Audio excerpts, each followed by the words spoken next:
Ladies and gentlemen, boys and girls, welcome to the Garena Collegiate Challengers. 4 teams remain as the battle for the lion's share of the prize pool of 4,000 US dollars is still going on. My name is the Mustachio AJ, and with me at the casting desk today, the one and only Coach Jericho to bring you guys all of the action from the day. Hello, what's up, guys? And yeah, like what AJ said, 4 teams remaining. We're gonna name the top 4, and that prize pool you said 4,000 USD. I'm gonna repeat that again, 4,000 USD. It's gonna be a lot of money on the line today, AJ. Amen. Now let's take a quick look at the qualified teams who made it through to this stage, ladies and gentlemen, boys and girls. Pegasus MY. Yesterday, it was not an easy day as they met the Colocois, and they had to, as they met Gearhawks Grey, and it went down all the way into match number 3. Colocois as well, they had quite an arduous task in front of them to beat the Intruders, who managed to take away one match. Claudra on top as well as anything. Both of these teams have shown exactly what they're made of. But let's see if or not today we will see one team reign supreme in a easy 2-0 all the way, because the first thing as we kick things off here is going to be a best out of 3, Jericho. Yeah, best out of 3. But before that, we're going to go to the prize pool. Like what we said, 4,000 prize pool. The first place gets 2,000 USD. Second place gets 750 USD. Third place gets 500 USD. Fourth place gets 250. And for the fifth to the eighth placers, they get 125 USD. Oh, this is just absolutely insane, because all of those guys who have already exited the competition so far, they still get a small piece of the pie, right? 125 US dollars. It is quite a lot, as you guys know. Even Ways of War offers CP. So, it's most definitely going to excite these students to try for a little bit more in here today. Of course, each and every single one of these teams have got their own bit to prove as we take on quite a different format of a competitive league this time around, Jericho. Yeah, I mean, like yesterday we all had S&D's best of 3, but here is our schedule for today. And today it's still a best of 3, AJ, but now we're gonna have the traditional hard point, search and destroy, and domination. And of course, for the finals itself, we are going to throw you guys a curveball. We will only be playing hardpoint as well as search and destroy, but we will have, of course, 5 of those maps on rotation. To kick things off, Pegasus MY takes on the Colocois, and then Claudra on top will be meeting anything. The losers will be playing it off for the 3rd and 4th spot, and of course the winners will be in your grand finals, fighting it up for the number 1 spot. And the winners will be able to take the lion's share of 2,000 US dollars. A lot of money on the line. So, and remember, guys, single elimination. So once you lose that first series, no more going back to that grand finals. Let's take a look at the bracket, AJ. Like what we've explained, the first 4 games from yesterday. No more second life for them. They're all going to be eliminated, and now it's up to the final 4. Like we said, Pegasus MY, Colocois, Cloudron Trap, and anything. And out of these 4 teams, is there one specific squad that you are looking forward to seeing perform in here the most, Jericho? Can I ask? Probably anything. I mean, they started they arguably beat the ones that were really the hardest team, in my opinion. Viridis Arcus. Now that they got that out of the way, they have to focus on Cloudra, because Cloudra, they 2-0'd Fit Dasig yesterday. But then again, maybe this is where they turn up their next gear and just run through the tournament. Oh, yeah, absolutely right. Looking forward to seeing exactly what they can pull off in here. It's not going to be an easy task for all of these teams, especially with anything in the mix with the lineup of Caso, Heaven, Concept, Surti, as well as Smokey. The best case scenario of beating them was in the team of Viridis Arcus based on just purely the lineup, right? But anything can happen in a competition like this. Once again, we are taking the teams out of their comfort zone and throwing them into a few of these newer maps, which we usually don't see in the competitive, rotation, right? So it's not these maps that usually you have these teams going and focusing on all of their team play strategies on, Jericho. Yeah, it's really a different kind. They threw a curveball, like what you said, AJ. Just, oh, you want to join the tournament, 4,000, but here are the maps. Like Coastal, like that's number 1. And Meltdown, they brought it back. Yes, it was in the rotation, but it was gone already for so long. Yeah. And then in the semifinals, I think they brought back at least some of the competitive maps, the ones that we all know. But once you reach that finals, another curveball. It's gonna be a surprise, guys. We're not gonna tell it to you guys yet, but once you see that game number 1, just put on your seatbelts. Just get ready for that one. Amen. So the game's about to kick off. You guys is thinking that it's going to be a basic best out of 3 as usual, ladies and gentlemen, boys and girls. When we go in there for the rotation, we're going to have hard point, search and destroy as well as domination, but there's no maps, bans and picks. We have already set those maps. So for raid, that's exactly going to be for the hard point matchup. Search and destroy will head into standoff. And if we need a domination matchup, that will be at Hackney Yard. But once again, like Jericho has already said, when we get to the finals, we'll keep that one for later. I mean, I'm just excited for that one. I can't wait to see game number 1. And I mean, hopefully it goes so game number 3. I'm excited for game number 3 as well. I don't know how's that gonna play out, but we're gonna go into raid the hard point, guys. Everybody knows this map. It's a legendary map, guys. It's a very, very easy map to gain a lead, but also to lose a lead. So yeah, absolutely. But at the same time, it's also easy to make a comeback. So a lot of these teams, we're gonna see that P3 and P4, AJ Garage and Basketball Court. That's where we're gonna see a lot of the points. Absolutely, right? So the first point itself, when you drop into the square center, it's all going to be about those objective players because, yes, you can have all of your roamers clearing out all of the site, but you, as the objective player itself, it's not going to be easy because if you don't take down your enemy, you are not going to be able to get those points. A Rody, who better to throw from the side of the Kings in here to head on to pick those points up very early on. And the Colocois will be able to start things off great, but will they be able to hold on to the hard point now? Because look at Pegasus MY as they come in here for those rotations. They're closing in and they're pulling off that long flank, all from Central Garden. But it looks like those mechanical capabilities of Colocois are just deleting them, resetting them, sending them all the way back towards their spawn. But finally now breaking it is going to be the one and only Kims with the CBR. Yeah, it was a pretty good start from Colocois. You know, they had the early lead, the early gunfights as well.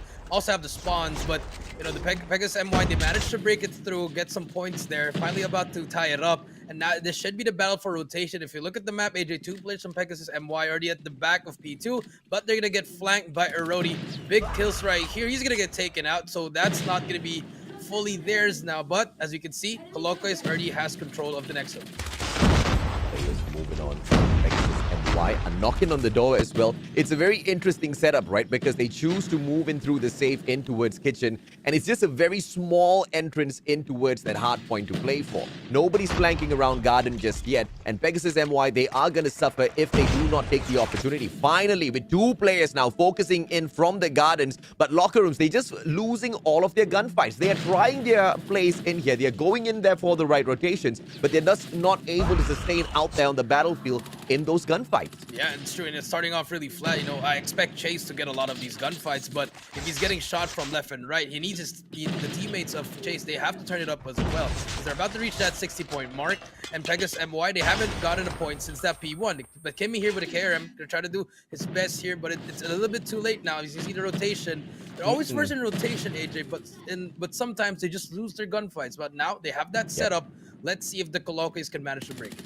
Yep, they're moving on in there to the third hard point. You pointed this out at the start of the show as we broke down the maps. This is the money hill, right? Once you go in here and you set up your defense, you better be covering all of those angles. And if you do have the right angles, you should be able to hold this down. But looking at the trajectory of this match so far, with the Colocois just basically winning all of their gunfights, this was inevitable. They break the hill, they take the hard point, and Pegasus MY, they're now reset, spawning over from gallery. They have to make it on in here either way. 40 seconds to go. This should be winnable. But once again, man, mechanical capabilities of Colocois is just overwhelming Pegasus MY. Yeah, I think I agree with you. Totally just the mechanical supremacy, when to use the operator skills, when to peek, when to help your teammate. It's just on point. All their comms are on point. They're about to reach that 100-point mark if they finish this hill. And they don't even need to rotate early. They can rotate late because they have all the scorching they can use to break that hill. But look at that. Pegasus MY still trying to... No, they're just trying to bait inside now. They're just pretty much feeding the team of Colocois. And now they're going to have to fight a rotation. But once they rotate, streaks are going to be on top of their heads. And it's very clear, right? After the curveball, when you throw them into the regular competitive map, this is the side of Colocois that we've been waiting to see, man. Yesterday was just a plain old Jane of search and destroy back to back to back, and that kind of just set the pace. Colocois is really able to shine now at this hard point raid. When you put them into a map that they are so familiar with, Bread Missile comes in, misses absolutely both those players right in the middle. Very rare to see, Jericho. Yeah, very, very rare to see. But I feel like that's just information for Colocois. They could just take their time. But here comes the Sparrow. Remember, no bans in this tournament, AJ. So that Sparrow is going to come in very, very handy. Yeah. You see full streaks coming in, but the United takes down 3 in a row. Can he make it 4 in a row? Yes, he can. Julian just breaks the hill on his own. But that's not going to end the game. But he goes on a 6 kill spree. Keeps on going. Make that 7. No, he cannot, but fully streaked out. Predator Missile comes in. He's gonna stay alive, actually. Trophy system saving his life. And that lead is just going to go higher and higher. And here comes the Purifier. Colocois is looking to end it fast. Oh, this guy is just absolutely insane with his plays at the moment. 19 kills in here so far, finally gets dropped, but it really doesn't matter. Pegasus MY picking right back that hard point, but all they can get is scraps. This time, Bread Missile, Julian, he does not miss. He bags 2 for himself. Final hard point potentially in the game, as the Colocois only need 15 more to wrap things up. Pegasus MY struggling all the way through, but this time they've got the help of the sentry. Julian makes quick work of it. Kimmy shuts down that sentry. And the players from Central Garden, Pegasus MY still keeping a great hold. Bread Missile, Ballby this time, bags 2 of them, and the players holding on for their dear lives. But Colocois, it's just a matter of time until they break it. They finally take it back, and now to hold it for 15 seconds, the operators come out for the play as well, and it looks like it might just be all over, Jericho. Should be over. 3 more points to go. Anyone can test the hill. No one's going to be near. That's going to be at 150 to 61. And pretty much you nailed it, AJ. If you bring Colocois to a competitive map that they know that they play every day, it's pretty much a GG. And we just saw Pegasus' weak point. It's probably respawns, AJ, because Chase, we saw him yesterday in S&D popping off, but here in respawns, he needs help from his teammates. It can't be just him getting those kills. Yeah, absolutely, man. I mean, look at the stats picked up here by the one and only Ballby. 28 kills. That guy was on a streak of his own. But Julian as well, picking up 24 kills, only falling 9 times overall in the whole game. And you know, we more than these players, Ballby as well as Julian, where they were focusing purely on getting those kills, making sure their players are able to sustain longer in that map. Look at the objective players, right? Flix, Madara, they stick in there, they pick up those important points. They do not focus on those kills at all. It's just that whoever who steps into that hard point to pick up the points, only then do they face off with Flix and Madara. Hence why you see those kills very low. It's not like they were not doing their jobs out there. They were focusing so long on all of that hard points that the players of the opposition just could not find any bit of them to pull away. Pegasus really suffered in this first game. I mean, they did. I mean, Chase 19, yeah, he's the only one who went positive. Next was Kimmy is 0, and Cyro just all double negative as well. And to your point about Madara and Flix, they don't have to do anything. If 3 of your players are dropping 28, 24, 22, all you have to do is pretty much just hold your phone and just watch and just milk that clock. That's all you have to do. Yeah. And it's good to see, right, these players not really over-aggressive and chasing for extra points, chasing for extra kills. The objective players understand exactly what they're meant to do in that game, because we've seen that as well, Jericho, where some of these teams, they really start running over their opponents, and then they start dropping the ball because now those objective players are out there as well. They want a little bit of showtime for themselves, some primetime highlight clips for themselves as they try hunting down those kills, and that's where everything starts breaking down, right? And it just was not a problem for this squad at all. An all-out stomp, not even letting the opposition go past that 61 point. Amazing stuff out here. Yeah, amazing stuff. Really, really good. But this time, now we're going to switch gears back to S&D on standoff. And this is where I believe Pegasus can shine. If Chase can just do what he did yesterday, I feel like that's going to change the momentum. Unless, you know, unless these boys from Colocois just do the same thing, run him over again, it'd just be as easy 2-0 for them. But so far, what we've seen in S&D, a lot of different kinds of strategy. Maybe Pegasus watched over Colocois, or maybe Colocois watched Pegasus. So we don't know what kind of strategy we're going to see here today, but let's see. S&D on standoff coming right up. Yeah, S&D on standoff. Everybody knows exactly how to go in there, and lose it, right? Some of those creative plays in the most recent times have come through, and that is just giving up that bomb side, dropping by Granny's house for a couple of cookies, and then playing retake later on. And that's if you're on the defensive, right? And that has most definitely been a favorite play of mine. But in order to be able to play that, you need to have a team that is just supreme in terms of those gun skills. And I feel like Colocois can pull a strat like that off. And now as Pegasus MY starts on the defensive, let's see if they get creative or they get over aggressive and lose that side early on. It's going to be a 3-2 split. Two of those players dropping by Grannies just to make sure nobody comes by for that B plant. But oh goodness me, this early openers, Erodi as well as Volby just making quick work of them. Yeah, I forgot to say, remember Erodi, he's the most confident player in the Colocois squad. He doesn't care if there's 4 or 5 in front of him. He's going to tag you up and try to get at least one of them. So expect at least for the next 5 rounds, AJ, you're just going to see Erodi just running out and just, full throttling to the side. But here comes the retake, actually. They managed to get 1, actually, but 2 versus 3 here. Very winnable, but Erodi takes out Kims, and Erodi takes out Zyro. That's going to be 3 kills for Erodi. Their rusher is definitely... He's going to have a lot of fun in this game.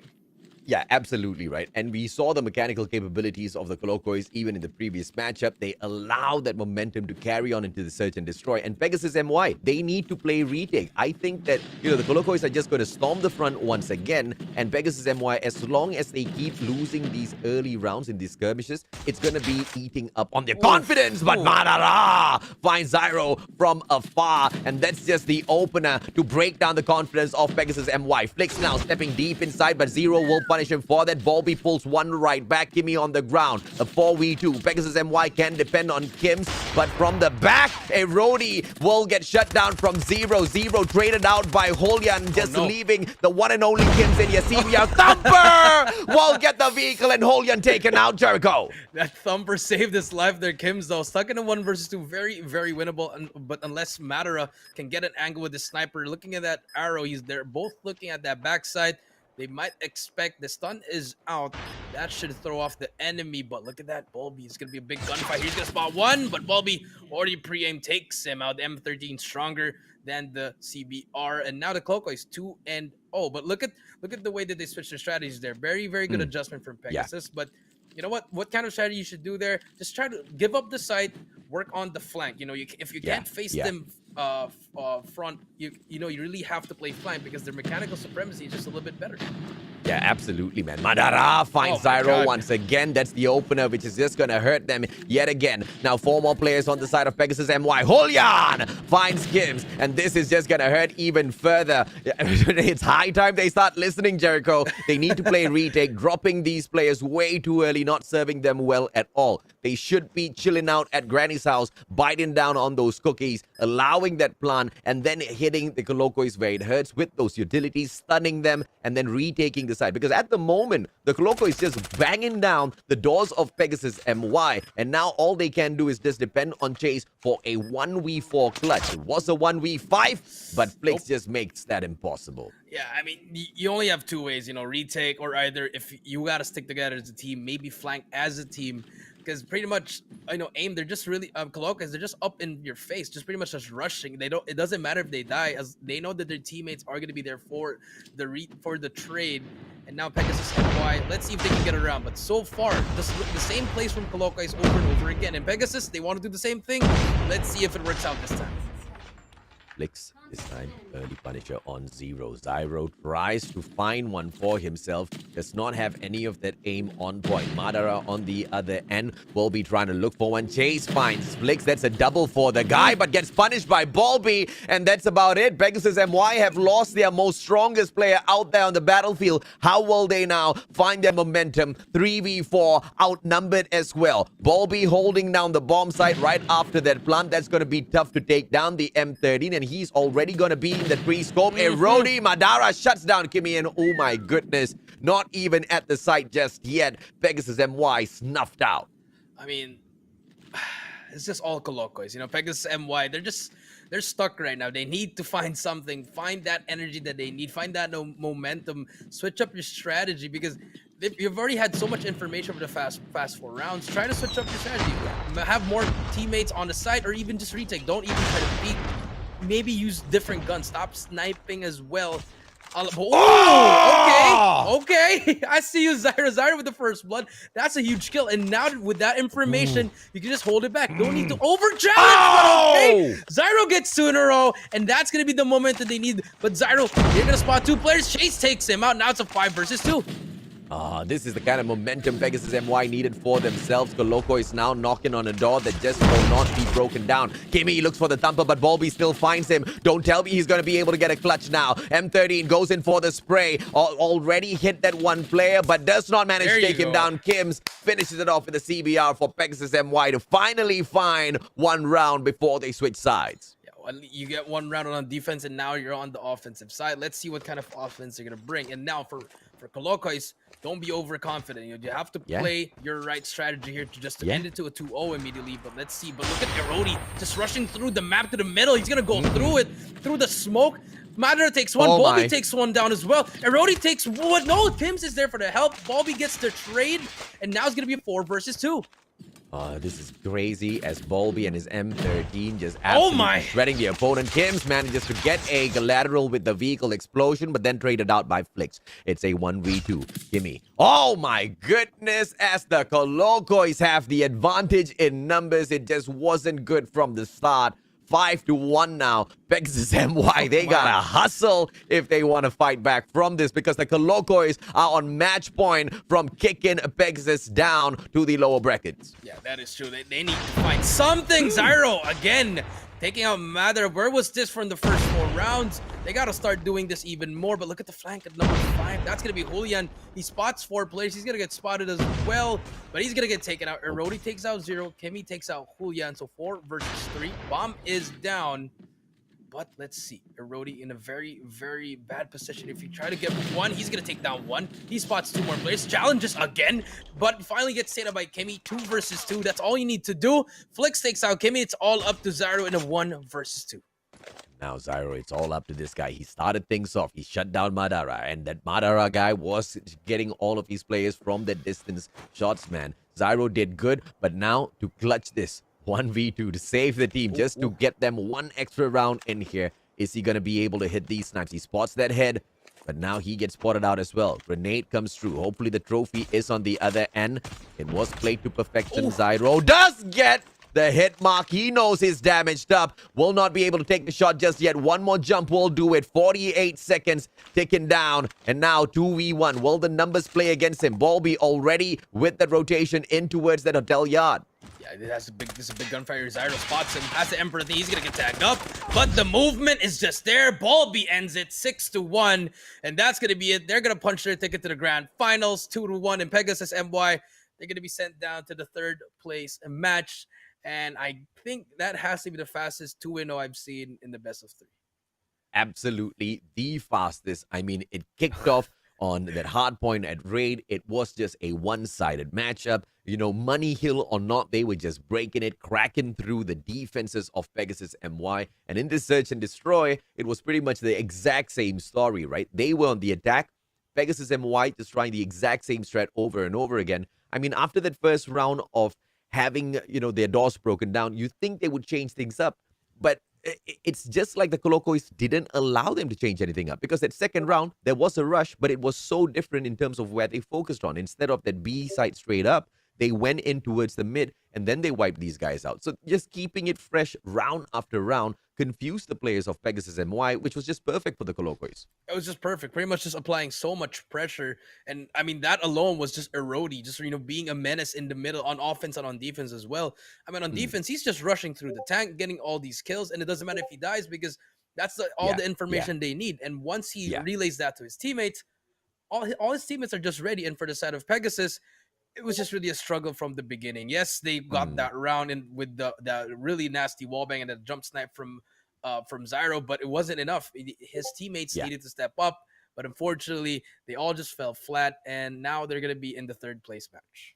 Yeah, and it just seemed like Zyro preferred to play from the guerrilla base rather than the special forces base, because when he was at the guerrilla base, he just got all of his angles absolutely perfect, and he was most definitely, playing his position super solid, right? He goes in there, he takes a snipe, he gets a kill, he repositions himself, he misses a shot, he repositions himself. He just felt so much more comfortable when he was on the attack rather than on the defense. And I feel like, it's more of a mental state that the players were in, where they felt like they were in the control of that matchup.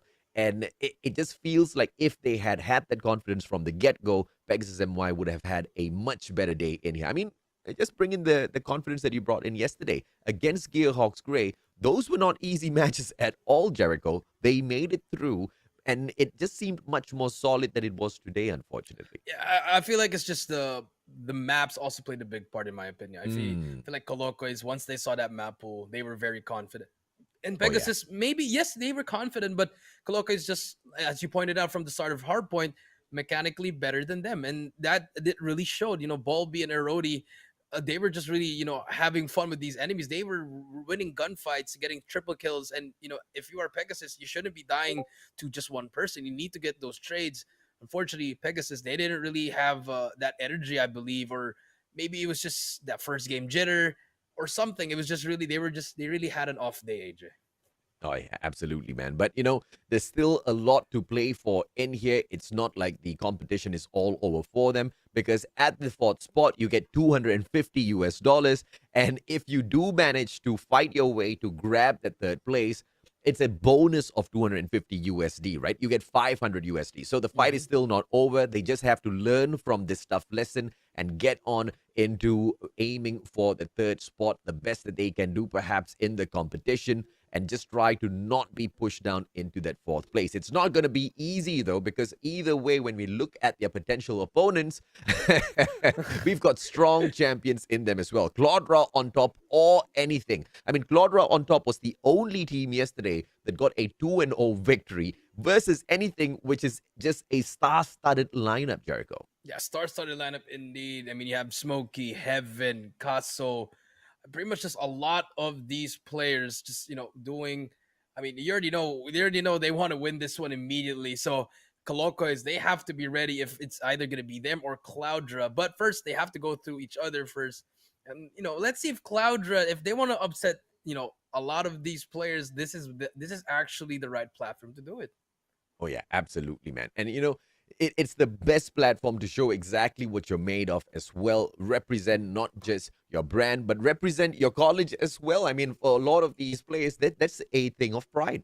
That is true. Make your school proud, and just not only that you're supposed to play, but also you're a student. So you're a student athlete in a way. You've been balancing this at the same time playing at the highest level. Yeah. You should really do your best today. On that note, shout out to the Adamson University. That's exactly where the Colocois are from, and that is who they represent. That is the brand that they represent as they step out here onto the battlefield, showing that, a day of challenge, it's something that they will most definitely be happy to lap up. Let's see, of course, as we continue our day on in here, how the highlights of those matches set things up for these players, right? Because there was just one dominant squad, unfortunately, all throughout this series. Yeah, I mean, if you did guys miss it, this was the first game, the hard point on Raid, and starting off already, Colocois, they locked down the spawns immediately. They won those initial gunfights, and Pegasus MY, they actually managed to get some time off this first hill, very very good time, and then they rotated very early as well, AJ. But once that second hill popped up, that's where Colocois, they were in their territory. They knew what to watch, all the angles they had to get, as well as to trades, and pretty much when P2 came, they just ran away with it too, and it just went to a domino effect on P3 and P4, AJ. Oh, yeah, absolutely, man. And, you think that P3, the Money Hill, they would be able to hold on to it because they were there with the early rotation. So it was good decision making. Pegasus MY, they knew the map, but unfortunately, they just could not play it to perfection because of the mechanical supremacy that these players from the side of Colocois brought into the game. It was just all about breaking that hill methodically, and they used all of their score streaks at the very right time. And now there was that one Pred missile that was dropped by the Clocois which didn't really find a lot of damage in there, but it was immediately recovered by Holian's crazy streak with the Annihilator. The guy drops in, streaks himself right back up, and, later on drops that sentry there as well, just as backup. It was just all of these minor, adjustments that the Clocois were bringing in every single time Pegasus MY stepped things up, and they were just so overwhelming.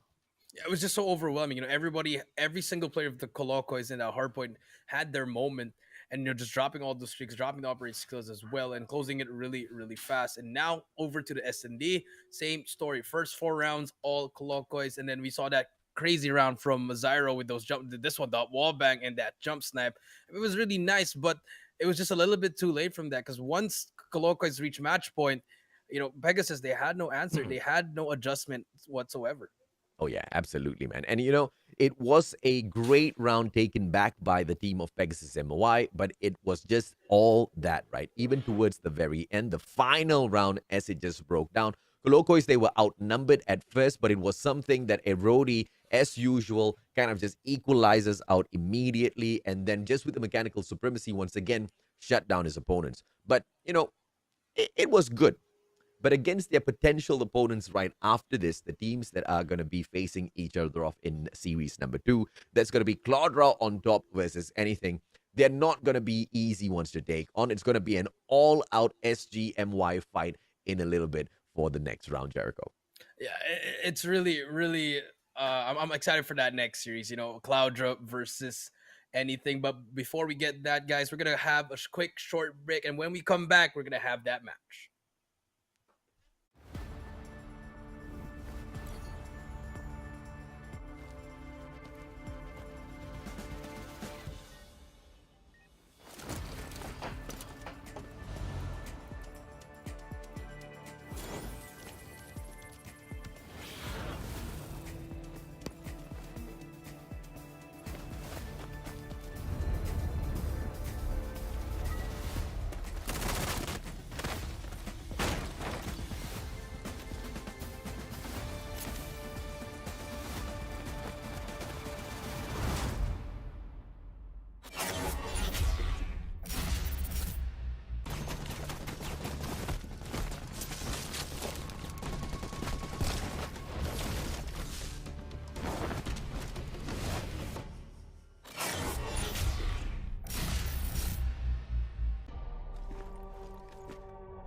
Ladies and gentlemen, welcome back to the Garena Collegiate Challengers presented by Call of Duty Mobile. I am VV Jericho here with the Mustachio AJ, and we just witnessed our first donut for the day with Colocois Woo! getting that 2-0 versus Pegasus MY. And now it's time for anything versus Cloudra on top. This is going to be an interesting match because I believe some of these players, they've faced each other in their own local tournaments, AJ.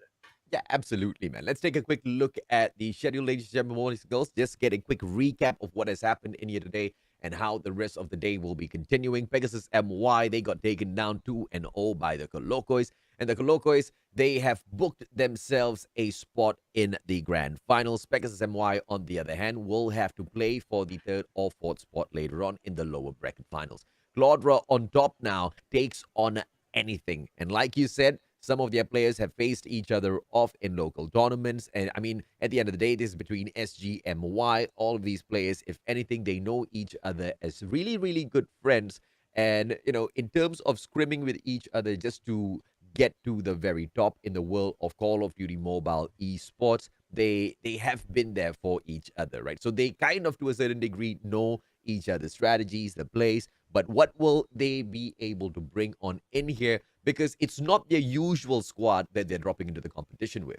It's not their usual squad, indeed. It's just a lot of talented individuals, all matched up together equally. So Yeah. I think this is going to be a great matchup for that game number one. You know, it definitely should be closer than the one we saw against Colocus and Pegasus MY, and a little bit more competitive. But at the same time, I guess this is where some of these players can show off their flashy plays at the same time. AJ.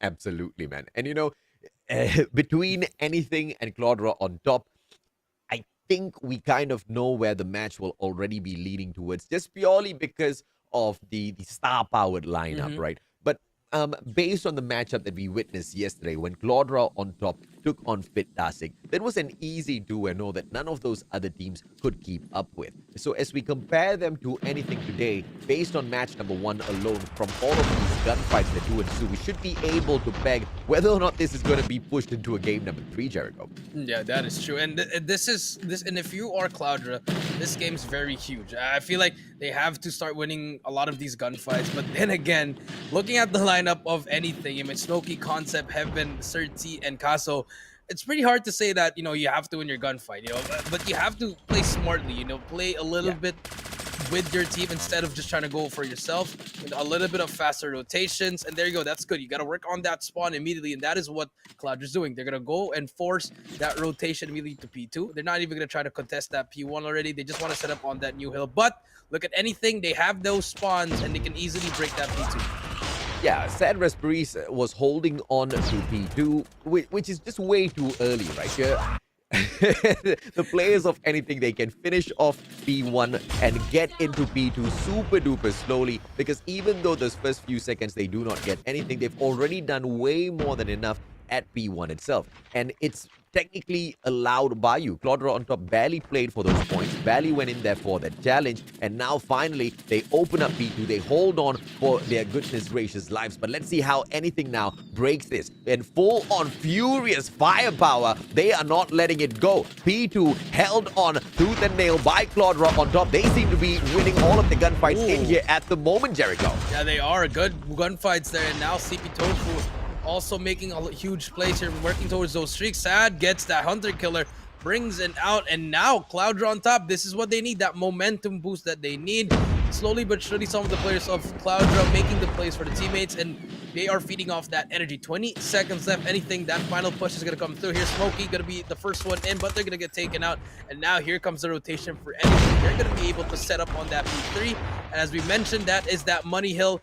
And for sure, anything, they can hold that properly. Unless Cloudra, they can use their operator skills to break it.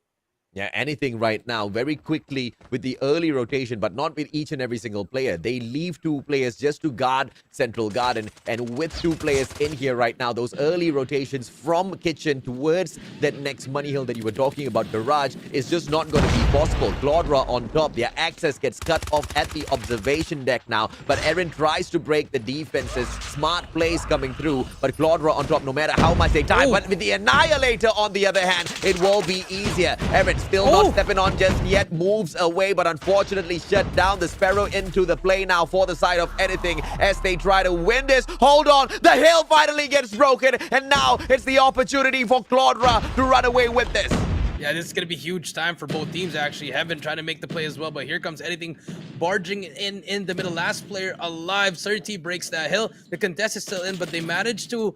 they use a lot of operators there for the side of anything just to get that time, but here comes the rotation, and now Cloudra, they're going to have streaks as well as some of the operating skills. They can set this up. This is going to be a huge time for them if they can hold it, but here comes Heaven as well as the other place of anything. Going to try to hit that rotation, that flank from the back, and now Aaron inside. Can he make the plays? Yeah, this time that early rotation was just on point for the side of Claudra on top, and a good thread dropped in by Gaijin Glowy just to make sure the defense is over at Garden and the entrance towards Locker is most definitely safe. Aaron now stepping out with the CBR, cutting down each and every single one of these angles, but from Garden, that is the one corner that has not been taken care of just yet. Sad Respiris turns around. Gaijin Glowy drops by from the back as well with a great spawn from the gods of RNG, and Claudra on top are on top. Yeah, they are on top. You know, good attack from them. Good help from each other.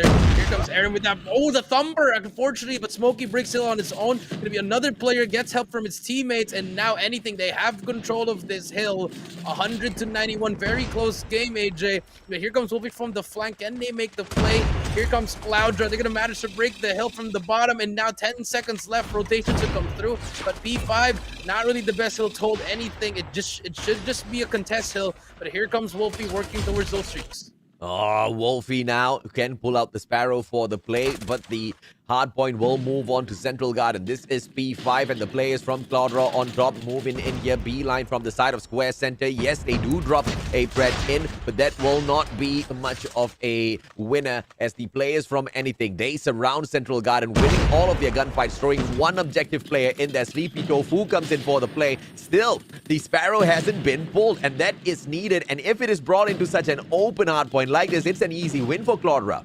It should be an easy win, but here we go. But they still want to use their guns, and Aaron gonna take that person down as well. Last player alive. They're gonna be able to break the hill, and this is where they should bring it out. Aaron still has that operator skill in hand, but here comes Heaven and all the other players.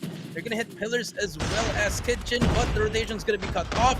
Aaron just really turning up right now. One away from that pred. Finally gets that pred, working towards that sentry gun as well. They're going to get that scrap time, and they have a little bit of a cushion here, AJ. And if Aaron gets that sentry gun, that could be really huge.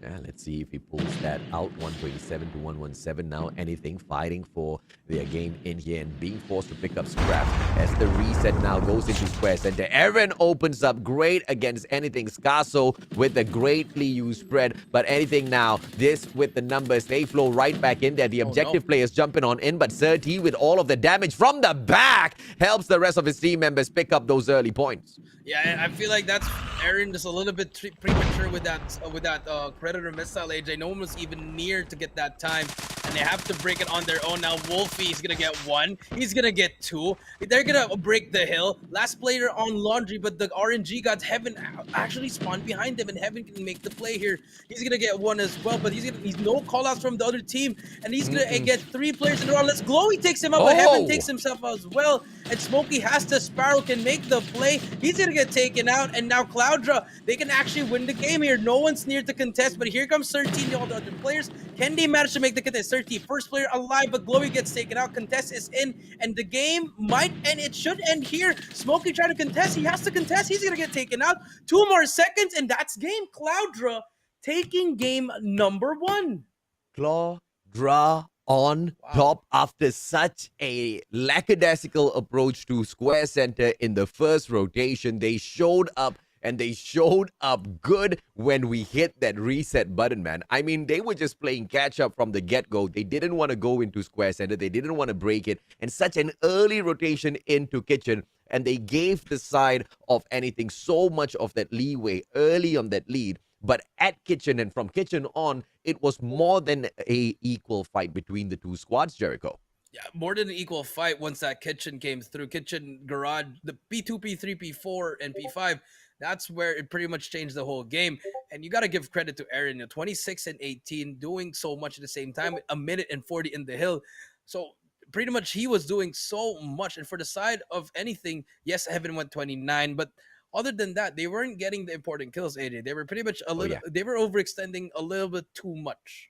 Yeah, and if you look at the players of the one and only Claudra on top, each and every single one of their players, they're focusing in on those objectives equally with Eren as well as Sleepy Tofu, with the ones who were, the tasked ones to play the objectives really well. And with Eren winning a majority of those gunfights in there, continuously breaking the whole of the players of anything, it wasn't much that Sleepy Tofu needed to do except for just staying put and picking up all of those important points, right? And for anything, it was just head bashing in again and again and again. Yes, they do have the star-studded lineup, but Claudra on top just broke it purely with, I have to say, supreme mechanical gun skills just to match them up, because the rotations were on point from both the squads. Yeah, on point indeed. And it just really came down on who wanted it more. And I feel like Cloudra, they didn't run away with this one, but they got a little bit lucky with this one. Eren, a little bit of that backpack towards the end, but we saw the way that they were playing,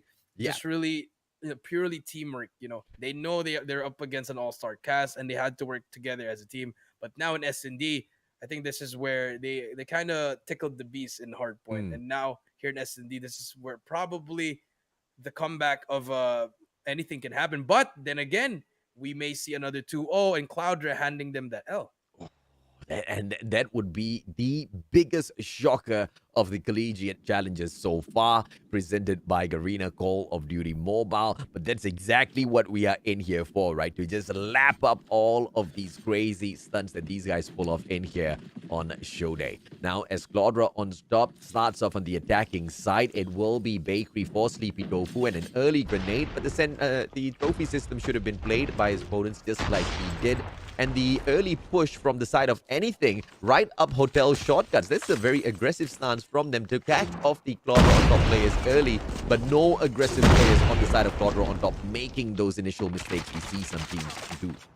No mistakes indeed, but look at this, the backup on back alley. I like this. If Smokey goes down, there's going to be another player, which is Heaven, right behind him to get that trade. Immediately, Surti, he's going to get Sleepy Tofu. That's going to stop the push in on the A-bomb side, but Glowy as well need to have help here. But the Thumper, he's going to take out Glowy, and Eren goes down as well. 5 versus 2 now.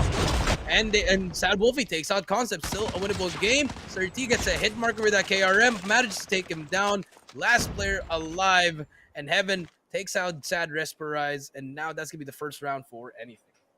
Not surprised at all with the Search and Destroy moving towards the side of anything, with Surti performing like that, right? The guy was on fire from the get-go of that round. But, the performances of these players might not carry on all throughout these rounds in Search and Destroy, but because I say that Surti, say shut up statue, guys in Glowy just blown up with the vehicle along, and now Surti, the perfect opportunity for a backstab once Casso gives all of that information right back. A good stun coming through, the communication. They're very good. They managed to get that trade. That's a huge kill for Surti just to equalize things, 4 versus 3. And now bomb is down actually. Casso, just being such a nuisance. And there you go. That's going to be the push that Smokey will do with 4 versus 2. Casso with that sniper brings out the Magnum, takes him out. Last player alive. Wolfie, he's going to get taken out by Heaven. And that is how you retake a site. That's going to be another round for anything. And it just seems like Claudra on top have not caught on to the strategy just yet of anything, just retaking that site so perfectly. And Surti, unpredictable as usual, man. So much of aggression with that KRM straight up in the faces of his opponents. Let's see if he can find those momentous gameplays once again. And this time it's going to be Surti dropping into private backyard straight up to see if or not Claudra on top comes in for a rush. Good thing they don't. They would have seen down the barrel of the shotgun. Smokey now takes that backstab in towards the Adele doors. Not going to find anyone. Thumper doesn't find anyone as well. As Claudra now tries to catch him off guard. The flank not coming through. The timing is a little bad for these players. But they switch it up with Wolfie. And Eren shuts down Smokey finally. Needed 3 players for that play. Yeah, but Heaven actually got through. Sneaky. He's gonna spot one, but he's gonna get taken up by Aaron. Yes, he did get one, but the trade comes true. That's good communication from the side of Cloudra as well as anything. But Tofu gonna be the one to take out Concept. That's a huge kill. 4 versus 2, but Surti here with a KRM gets one. He needs to work with his teammates here. Doesn't have the best weapon of choice here, AJ. He needs some range here, but with that shotgun, he has to try to make the play here. He's gonna run away, and that's gonna be information. He spots 2 players as well. 2 versus 3, and the plant should come through unless Casso might get taken out from behind. Number 3, Wolfie, in a very good position to take out Casso. Casso spots one as well. That's going to be good info for them. Wolfie spots Casso.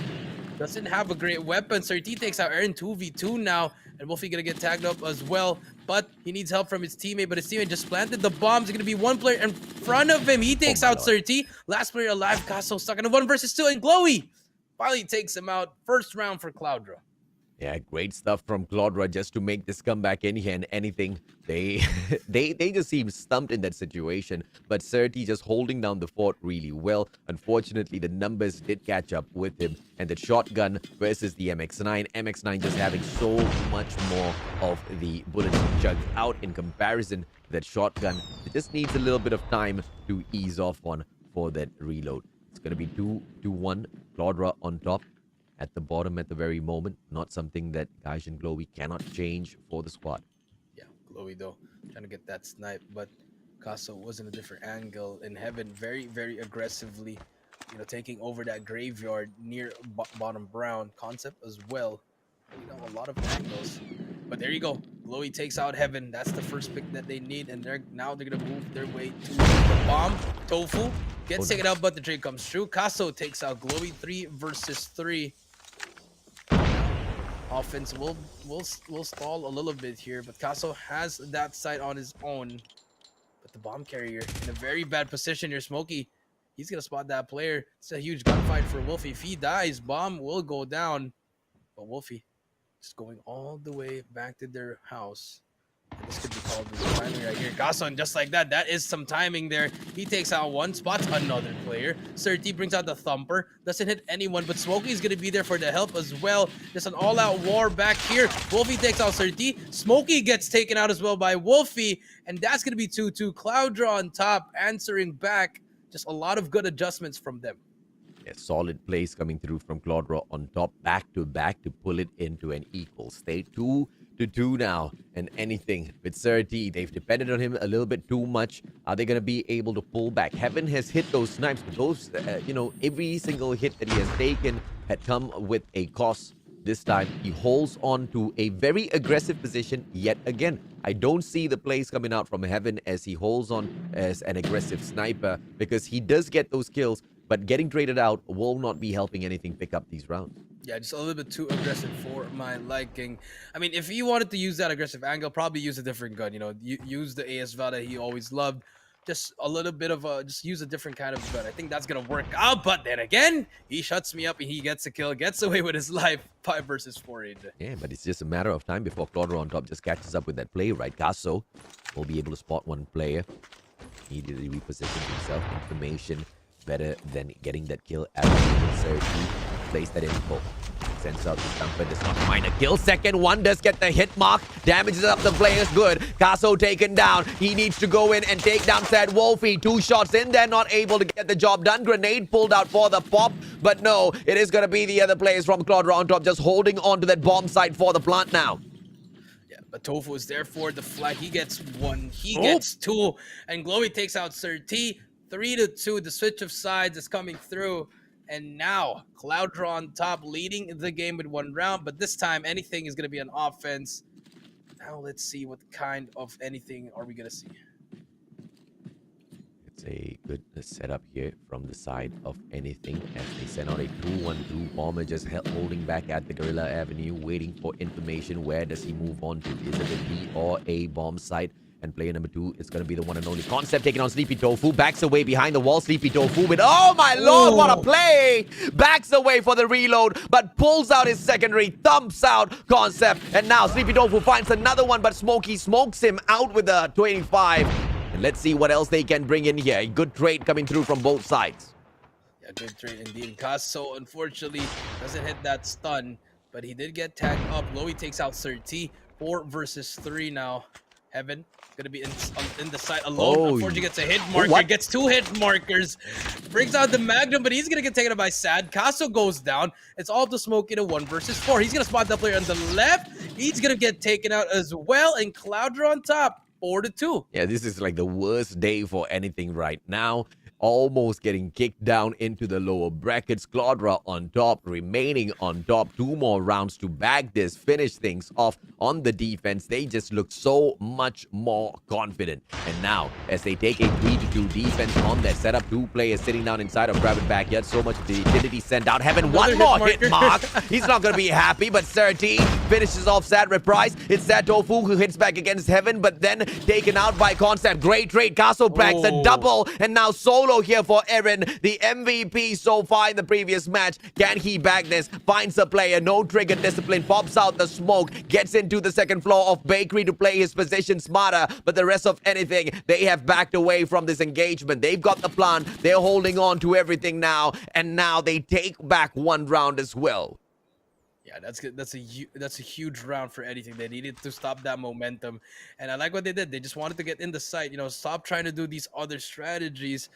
Just rush the site, because you know you are gonna be superiorly better. But Cloudra, getting a lot of these skills that you shouldn't be getting. Like Heaven just getting a lot of hit markers. Unfortunately, it's part of the game. So far, anything they need to catch up. Yeah, absolutely, man. Like you said, right, it's just all part of the game. Unfortunate for Heaven that he got 3 of those back-to-back hit markers. If he had gotten those kills, I mean, obviously the score right now would be so much different, right? Smokey trying to smoke out a couple of players to the Type 25 yet again with all those spams. But Glowy, on the other hand, earlier wallbang doesn't come through this time around as he continues to look for a player. It can be Concept who plays it once again to perfection. They hold down the site. 35 seconds to go. A lot of time still to be played here by Cloudra on top, but 5 players of anything still alive, and standing will make it difficult. Standing is going to be very difficult. Sir T here on the left side. He's going to try to take out that person. Finally gets one. Goalie gets one as well, but he's going to get traded out by Casso, and just like that, anything managed to get 2 rounds in a row, and now we are tied up at 4-4. And I like the adjustment from anything. Just rush it through and just put a lot of pressure. And Cloudra struggling right now to even get in the site. It's all about the hole from Heaven, but he does not play the usual angle. Gets into Hotel Yard second floor. Will be able to find a player, but not able to hit that accurately. Heaven repositions, looks for one for that over-aggressive player in the convenience store, but he will not be able to find him as a very, very smart Eren backs away. Sad Wolfie, on the other hand, holding on to the bomb site. It is a 5v4 as Sir T exits early in this round. Sir T gonna get taken on immediately, but look at this. The 4-man push forwards to back Oh. alley. Eren gets 1, actually. Concept gets 2, but that's the more than what you need. That's gonna be 3v3 now. And now, let's see what happens. Are they gonna push through? Glowy has a very good angle, but the timing could be huge here. This Concept still at back alley. All the players from anything's just spread it out far away. All gonna have single gunfights here. Glowy gets spotted up. They know there's gonna be a player, but it's gonna be a player at the back as well. Concept, he might get taken out. Yes, he does get taken out. 3 versus 2 now. Heaven and Smokey, they do have bomb, but Wolfie in a very, very good position here. As long as he doesn't peek here, he can actually make the play. Spot Smokey, but that's gonna be good. That's all he needs, but he doesn't get away with his life. Just throw his life away. Wolfie goes down, and Smokey spots that player, and he gets taken out. And it's all up to Sad Raspberries in a 1 versus 2. He's gonna spot both of them. Actually, he spots both of them. He just has to take out one player, but he's gonna get taken out by Smokey.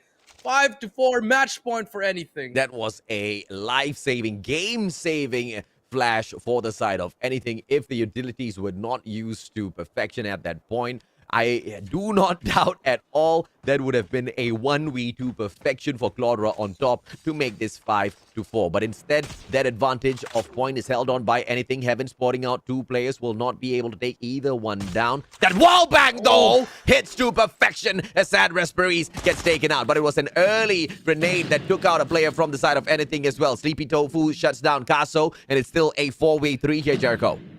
Yeah, 4v3, man advantage on Cloudra. all they have to do is just really wait for them, because Heaven, he's been finding those angles, and if you are Clouded, just don't stay on those wall bangs. You're just gonna get wall banged by Heaven here. Might as well just play in a different quarter, different spots here.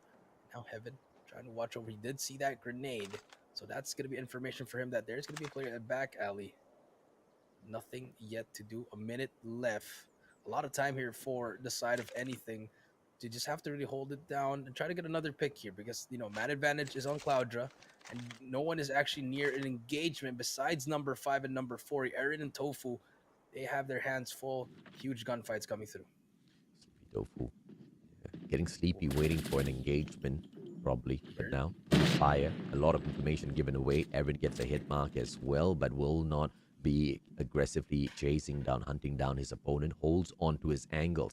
As the defending side, you really don't need to chase, and they know this exactly. As they play all of their angles to perfection, anything cannot aggress on fourth. Heaven now will be able to catch Tofu. Oh, but Tofu turns around. The M13 bags Heaven. Heaven just got turned on, but 30, he gets 2 in a row. Still winnable for them. Bomb should be able to go down, but they decide not to yet. Smokey is gonna hear that one. Remember, Surti only has that shotgun, and this could be a huge round for the side of Cloudra if they can get this one. Let's see how Sleepy Tofu plays this. Do we have a trophy played on the other end? No hit mark as well. No check. There's no information there, so he knows that corner is not going to be spottable. 30. Ooh, slides into action, and anything bags in to push this into match number 3. We get to see domination, and thank the Lord for that, because it's the only domination match we get to see today. Yeah, I mean, that was a little bit scary. I thought anything, they were like, oh, whoa, we're losing. We're losing, guys. Come on now. Let's assert our dominance. But, props to Cloudra.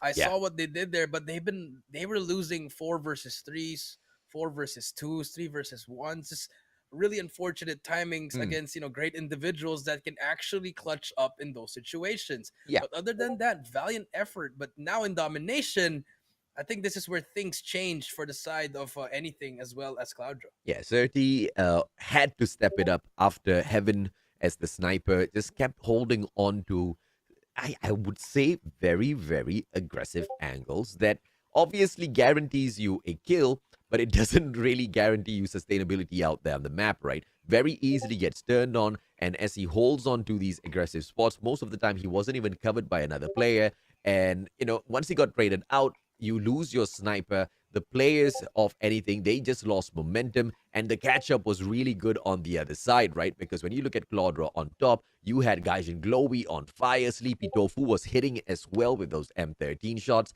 and Surti had to step it up. My oh my, did he do exactly that? Yeah, I mean, he did step up, once he switched those guns, he managed to get some kills as well, but that shotgun really saved the day in that last round. 3 kills to close out game number 2, and now we're going to move on to game number 3, domination on Hackney Yard.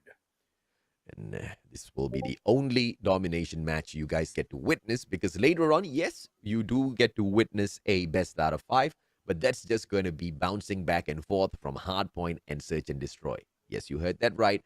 We will have potentially 3 Hardpoint matches and 2 Search and Destroy matches as we start things off with Hardpoint, S&D, Hardpoint, S&D, Hardpoint. And although I'm excited to see a matchup like that, I will be missing my domination matches, man. Same, but I feel like Hardpoint I like Hardpoint more. It's just a little bit faster, gets the job done. You're gonna see a lot of just back and forth we go. But yes, this is gonna be our only domination, but we'll never know. Maybe that 3rd place, it might go to that last match as well. But let's see. We're just waiting on the game to load up.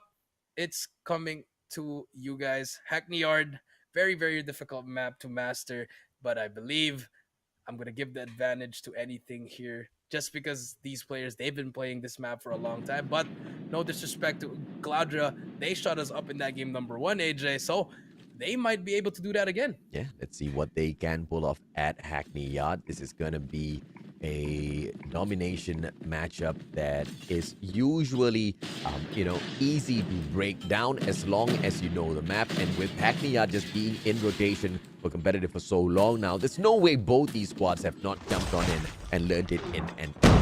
And they start things off fighting for the D flag, whilst nobody picks the C flag up. Nobody. Yeah, that's a quadra kill for the side of anything. 13 makes that 6 in a row. He wiped up the whole team actually. 7 kills in a row. Okay, 7 kills, about to be fully streaked out. Make that 8 in a row. Has the sentry gun to use and still wanting more. The guy makes me want to pick up a shotgun myself in Call of Duty Mobile. It's insane. No, I will not do it. I cannot sustain myself out there on the battlefield. He's playing domination, 9? and the guy still has not died yet. He finally got taken out by Glowy, and now we do see anything. Wanted to flip that spot immediately, yes they did, and now Concept as well gets that double kill, and this is the one we were waiting for from Hardpoint. They started off really slow, and now in domination, we are seeing the full beast unleash from anything. That was just a crazy highlight reel from the one and only Surti. Gasso bags a double for himself. Will Surti strike again as he comes back right in here for the play? It's a 2-flag hold by the side of anything. Claudra on top, trying to fight this right back as they now hold on to that C flag, but a double sentry setup inside of Warehouse to protect that B flag is just going to be perfection from the side of anything. First sentry taken down, said Wolfie on for the play, but Gasso is there. Surti on for the play as well, and this just looks unbreakable as we move on to that 75-point mark. Just unbreakable indeed. I mean, 12 kills in the game already. He's finally going to get taken out by Glowy, and here comes the push from Cloudra. But they actually managed to break through. Can anyone stop them? Heaven's going to be there as well. The Hunter Killer gets stopped by the trophy. They managed to get the flag for at least 3 seconds, but there is no help coming in from his teammates. It's just going to be back and forth. Anything just taking over this game. But as soon as we say that, Sleepy Tofu actually managed to break the hill. And if you are Cloudra, try overextending if you can't try to defend you. Let's see exactly how they do that, right? Because at the moment, the players are doing the exact opposite. They're not overextending. Instead, they're holding on to that A flag with their dear life and allowing an outnumbered squad, an outnumbered duo on the side of enemy to go in there and fight those battles against a full team of Claudra on top. It is no surprise at all that Claudra on top has managed to steal that B flag away. And now finally, the players, they get it into their heads. They drop all of those numbers in there. Sad Rasparies with a good nade out there, but he will still have the MX-9 in hand to go on there for the hunt, but anything still cannot pull that B flag away. Heaven now for the play, but shut down as well from the one and only Aaron. Smokey takes his place, should be able to bag this. A double now, and the B line for the 75 point once again is started from the side of anything. Yeah, there we go. Finally, they managed to break that hill, that flag actually, 65 to 59. But that's a good half if you're Cloudra. That's all you can do for that first half. You gotta work on that second half now. Work on the score streaks. Unless you can still try to go for this one, but it's gonna be at the cost of giving score streaks for the side of anything. 71-62, anything, still bagging a lot of these wins here. Now, finally, instead of just hyper-focusing on that A-flag defense, they now send their men in to make sure B-flag does not get pulled away. And that one adjustment allows them to finish this round in front. This is the final matchup in this best of 3, so you cannot say anything goes. Everything needs to go right for Claudra on top to get back on top. Yeah, they have to do a lot here. Now we do see the switch of sides, but this time, anything they have decided they want actually. But Tofu brings out that Sparrow takes down 2 players, but there's gonna be 2 more. He needs help from his teammates here. He's gonna spot 1 more player. He's gonna take him out as well. Huge plays coming in from Tofu, but he can't do it all on his own. Sad Rasparize inside the B flag as well. He needs to wait for his teammate. The Pred comes in, but they haven't taken out Heaven. Heaven's still inside that B flag, just waiting for his teammates. But Aaron as well brought out the Annihilator. And what can this do? They brought out so many Annihilators, but a lot of operator skills, but nothing has been capping. No cap yet. and so far it hasn't been working. And this is Heaven playing at his best, right? And you see the reason why he's one of the best players in the whole of Garena. Heaven just playing sustainability out there, not playing the objectives at all. He waits for the rest of his team members. It is their responsibility to complete, and it is his responsibility to do all of the fighting, to do all of the killing, and he does that absolutely well. Solid on the play. XS1 Goliath on activation as well. Heaven is going to be able to bring hell down upon Claudra on top in a few seconds. Yeah, fully streaked out. Has the cluster Goliath and the Predator missile inbound. Fred gonna come down, gonna get 2 players. That's gonna be the rotation cut off. No more overextension from Cloudra, and this is where Cloudra's gonna struggle because remember, you left Heaven alone. You didn't stop him, and once you actually try to cap a flag here, Heaven is just gonna drop those streaks as well. So now, if you are Cloudra, you gotta push through. You have to really force that issue and go towards A, and really have to get that flag. Heaven still alive and kicking in here, playing a lot of pressure on the players of Claudra on top. And Claudra on top, finally, just with the backdoor access in towards that A side, dire shot for the attack. But that's just a distraction as they try to play the B flag. And they pull it off with success. What a play by Claudra on top to now rip things away from anything. But let us not forget, the XS1 Goliath as well as the cluster strike from the side of Heaven has not been played just yet. Sad Respiries with the M13 running havoc in that B flag. And will be able to shut down Sir T as well and make sure he does not over-aggress. Claudra on top, catching back, but XS1 Goliath now stepping on in. How will Claudra deal with this situation?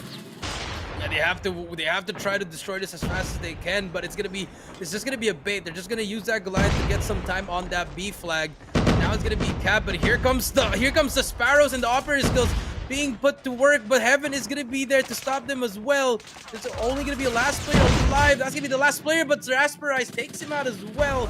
124 to 103, huge timer, but Smokey manages to cap it, and that might just seal the deal for them. They need to cap it immediately, or else the game will be over. Yeah, Smokey does have got the Sparrow in hand to play as well. Gets a double for himself, shut down by Sad Respiries, but that's not gonna be an issue because when he comes right back in here next, he is gonna be able to dance that tango with the Sparrow, and when he does that, the players of Claudra on top will not be able to bag that B flag easily. Sir D from the back with the backstab. Smokey finally pulls out the Sparrow. Tofu taken down, Aaron taken down. Smokey looking to smoke even more, but now 10 more seconds to wrap things up, and it looks like it is all done and dusted as anything finishes things off at a good pace to reach the grand finals.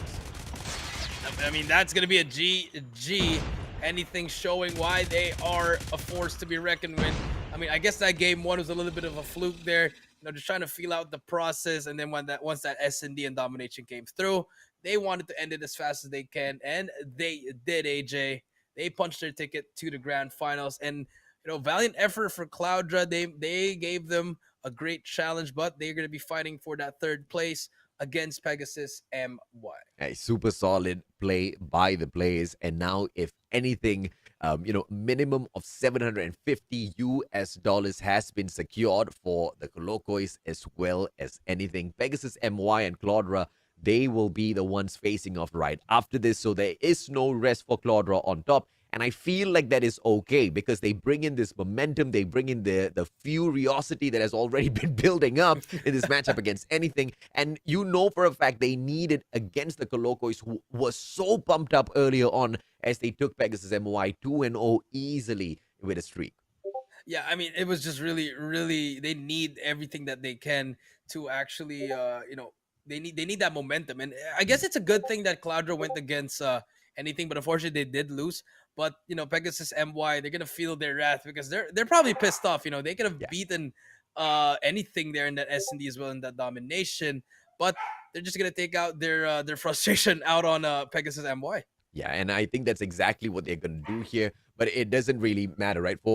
And just to clarify, ladies and gentlemen, boys and girls, later on for the bronze matchup between the squads of Claudra on top and Colocois, it's gonna be a best of 5, and we round things up with a best of 5 for the grand finals as well. So from here on in, the pace of this competition is just gonna get ramped up even further because we are taking domination out of the rotations, and we are only gonna go back and forth between Hardpoint as well as search and destroy. The maps that we play are going to be absolutely insane. So please do not go anywhere. Stick by and make sure you catch this very first series itself as we find out who's going to be able to pick the third spot up for themselves and who takes back the consolation of 250 USD. Yeah, I know. I mean, it's gonna be very, very interesting. But like you said, AJ, we have to go through that third place match first. Yeah. There's still a lot of money on the line, and this is gonna be the last time we might see a domination, unless one of those teams force a game number three. But we're just waiting on the highlights, guys. If you guys did miss, it was a 2-1. Anything did beat the team of Cloudra on top. Valiant effort by them. Very close game number one, very close game number two, and game number three. It was supposed to be close, but that one play by Smokey pretty much sealed the deal for the W. Yeah, crazy stuff coming out here from Team Anything to take down Claudra on top, who quite honestly were not easy to shut down at all. Those were stellar plays coming through. But when we went into Hackney Yard, it was Heaven just wrecking a lot of havoc. And Smokey was just being himself, right? But as Smokey went out there and he was playing the objectives, it was not Heaven's duty to play objectives. It was solely his duty, especially the second half of that matchup, to make sure nobody else steps into that warehouse. Nobody gets to have the option to play that B flag. And he truly excelled at that point and streaked himself up to Kingdom Come. It was just so tough for Claudra on top to fight the players of Anything back. But now as they drop down into that bronze matchup to play for the third or fourth spot against the Colocois, hopefully they will be able to, carry on all of this momentum that unfortunately could not get them the dub. Yeah, that is true. That momentum is going to be riding on them. That's going to be very, very huge. I mean, it's still a lot of money, even if it's a third place. Unfortunately, it's a single elimination tournament, so they'll just have to beat this one, and then from there, just be happy that if you did get third or fourth, you still made it to the top four. And I believe this is just one of the first tournaments for the Collegiate Challengers. It's just a good platform for these players to actually show off their Call of Duty prowess. It's an extremely great platform. And thank you, Garena, for making this happen. It is high time that it happened. 4,000 USD of a prize pool, most definitely one that is enough to excite the players to jump on in. And it will serve them quite well to use in any way they deem fit out there once they get out, right? College fees, most definitely, it will come in handy, man.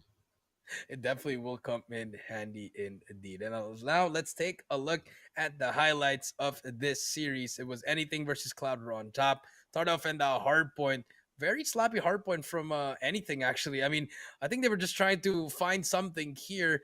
But once the boys from Cloudra on top hit that flip, that switch, it was just all out war. Back and forth we go. Very, very close till the end of the game.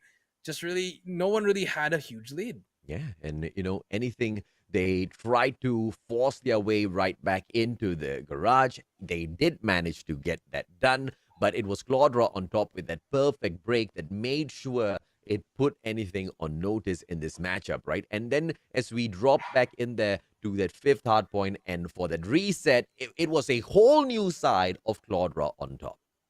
Yeah, whole new side indeed. And now moving towards that SND, AJ, back and forth we go as well. Cloudra on top. They managed to get 4 rounds in a row after they went down 0-2. But now, but after that, that's when Anything, they decided to switch things. Certy switching some guns as well as different kind of strategy, just rushing in the site immediately instead of just playing it really slow. They switched up a lot of strategies, and Cloudra on top, they had no answer at all. Yeah, and we saw the plays of Colocois, we saw the play of Claudra on top. We also saw the plays of Pegasus MY, and now I'm kind of fearing what's going to happen to Pegasus MY later on when they meet Claudra on top, who have proven to be so mechanically sound to be able to deal with the firepower of Anything and just hold them down, right? Especially at that first hardpoint matchup. In Respawn, they were quite untouchable with all of their rotations on point. I guess the only thing that will be throwing some of these players off is the map selection here by production. Yeah, the map selection for that finals is it's a lot of fun. I'm just gonna say that. I mean, it doesn't even feel like a tournament once you see those maps, but Yeah. it is a tournament and you are playing for 2000 USD. Yeah. Huh? And I'm just excited. Curveball.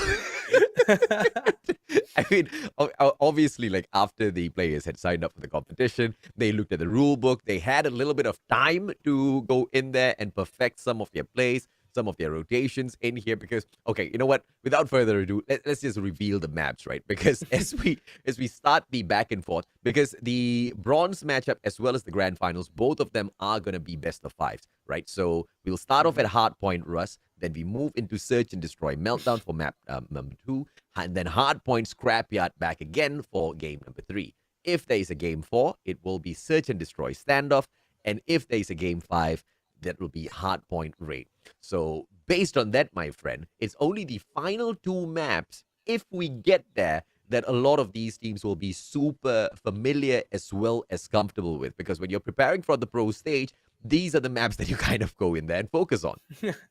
I mean, yeah, the hard points, the standoffs, the Hackney yards, those are the maps you really practice. And then, for Russ, I mean, Russ is just a map where you pretty much warm up your shot. But Yeah. I guess Hardpoint Russ, I've played Hardpoint Russ already.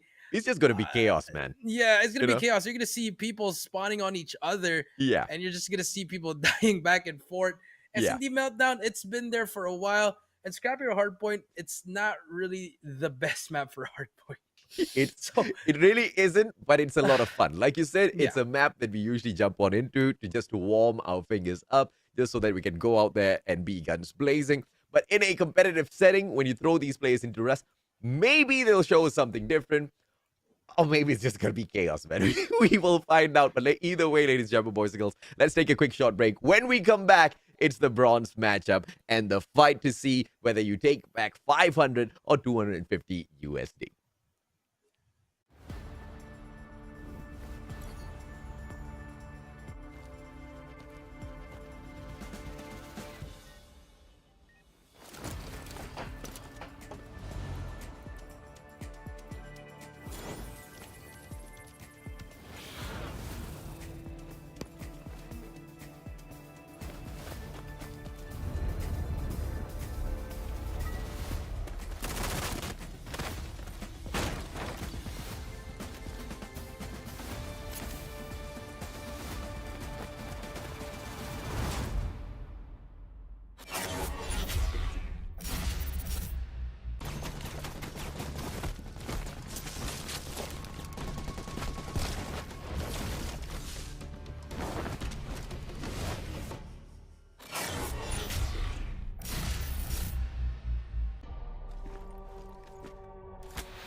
Welcome back to the Garena Collegiate Challengers. And now we started off with 4 teams. We have now set up the bronze as well as grand finals for ourselves. Ladies and gentlemen, boys and girls, this is going to be series number 3, a best out of 5 between Claudra on top as well as the Colocois, Pegasus MY. Let's take a quick look at the results so far to see exactly how the day will continue on. My name's AJ. I'm the Mustachio down here with the one and only Coach Jericho to bring you guys the action.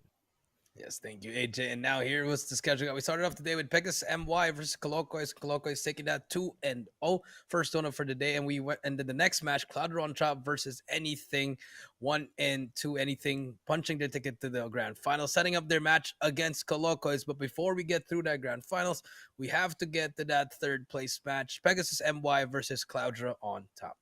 And we've seen already what has happened to the players of Pegasus MY. They really could not make the cut against Colocois, who outpowered them, outmaneuvered them out there on the battlefield. And now as they take on Claudra on top, the biggest question here is, will they still suffer mechanically? Either way, the one saving grace here is that they are playing on a map to kick things off. This is going to be pure chaos, right? And if anything, if they can find that and turn it on its head, play all of that chaos into their advantage, then maybe they will be able to pick things up in the right manner, because the ones that pick up the 4th spot, they go back home with $250, and there is a difference of another $250 for the 3rd spot. So if you want that bonus, you better be playing your best. Yeah, I mean, it's going to be very huge. That's still a lot of money for the 3rd place.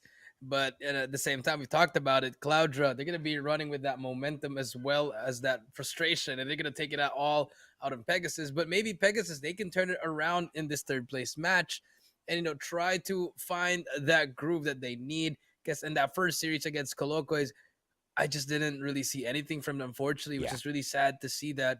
But they can always turn it around. Yeah, absolutely, man. And, the rotations were on point when they were going up against the Colocois. It's just that none of their plays were manifesting out there on the battlefield, because every time they got to the door, every time they knocked on it, the response was a bullet through the chest, and it was something that they just could not keep up with, right? I mean, round after round at Raid, we went through from hardpoint to hardpoint. It just didn't really serve them well. And over at the Search and Destroy, it ended quite prematurely as well, right? You thought they would be able to fight back at certain situations, but it's still, once again, the mechanical supremacy of the Colocois that held them back. So, it's quite an interesting setup, Jericho, with the way the mechanical supremacy of the Colocois has already been on display so far, as well as Anything, where you saw mechanical supremacy, but you also saw them kind of struggle with some of the plays. I'm just wondering whether or not Colocois will be able to take it to them later on in this exact same way as well. Yeah, that's true. I mean, maybe it would be a different kind of approach, you would say. Yeah. But I mean, if you are Anything and you're up against Colocois, this is where you just punch your ticket straight. I'm like, you know what? Let's just end this immediately. But before we get there, we have to go Cloudra on top versus Pegasus MY and AJ. Welcome to the pub match. So I'm kidding, guys. This is the tournament. Game number 1. It's gonna be hardpoint on Rust. It's so beautiful to see as Glowy bringing the sniper in here for the play at Rust, ladies and gentlemen, boys and girls. And obviously, Aaron, he wants to take all of this vantage point for himself. With the CBR, will be able to play a lot of pressure. Clearly not the objective player in this situation, as he just wants to roam around, clearing out all of the opposition. He calls for a little bit of a backup as well. And the first 8 points goes over to Claudra on top, who stayed on top. Yeah, stayed on top indeed. And now we do see no one's gonna hop on the hill yet. I mean, I've played my fair share of Rust in my console days, AJ, and no one hops on the hill. They don't really want to. Everyone wants to try to drop that nuke, drop a lot of streaks. So I mean, it feels like a show match at this point. But here comes Sad. Gonna take down 2 players as well. So far, Cloudra, they have that early lead. I mean, this is the kind of map that really tests your teamwork, right? Because you are going to be pissing your team members off when you don't respond quick enough. And at the very same time, there are 1,001 of those directions that are being called out by the rest of your team members because of, the various positions that you can hold as the opposite side in this map, right? And it's just all out chaos as we anticipated. But the players of Claudra on top now, they back away, all holding onto the second hard point, but nobody, once again, like you mentioned, hopping onto the hill actively. Yeah, no one's really hopping on the hill actively, and I think they just need to get those streaks. And here comes Zyro actually about to get that cluster. That's gonna be very, very huge because of how small the map is. That cluster strike can change the pace of the game here. But Wolfie, he's gonna get taken out. Kims takes himself out. 21-10. The Pred comes in as well. And so far, this P2, no one's really hopping on it. Rotations have come through in P3, but the P3 hill a little bit. It has a lot of cover there actually. Yeah. But if you do get spawn trapped, it's gonna be hard for you to get up. Yeah, absolutely, man. And you know, just as we figured from the get-go, this was most definitely going to be a very interesting day. That's what we promised you guys yesterday. That's what you witnessed in here today. The first time ever Rust in competitive, and it is just all out a massacre.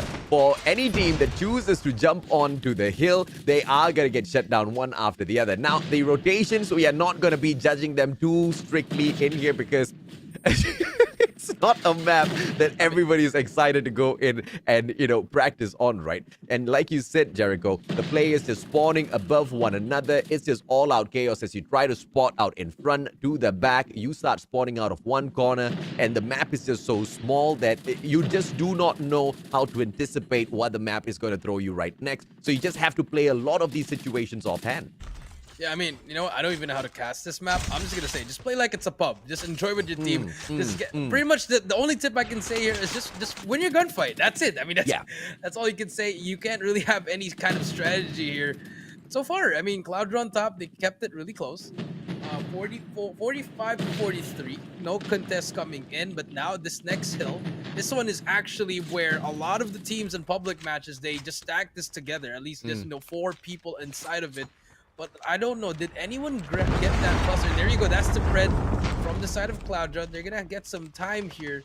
And now this is going to be huge because it's such an open hill. At the same time, your teammates can just cover you from all the different angles. Yeah, I agree with you, man. This is the money hill within this map itself. They should be able to hold it on. But the one weakness on the side of Claudra on top in this particular situation is they don't really have anybody on top to manage those Sparrow plays that Pegasus just showed us. By Kims, now the Pred activated as well. 55 to 62, just catching up on this match as they take over the hill. Look at this break coming through. Claudra on top, getting up on top this time around. That gives them the advantage, but they now need to make sure they continuously play one player up on top to continue winning all of these gunfights.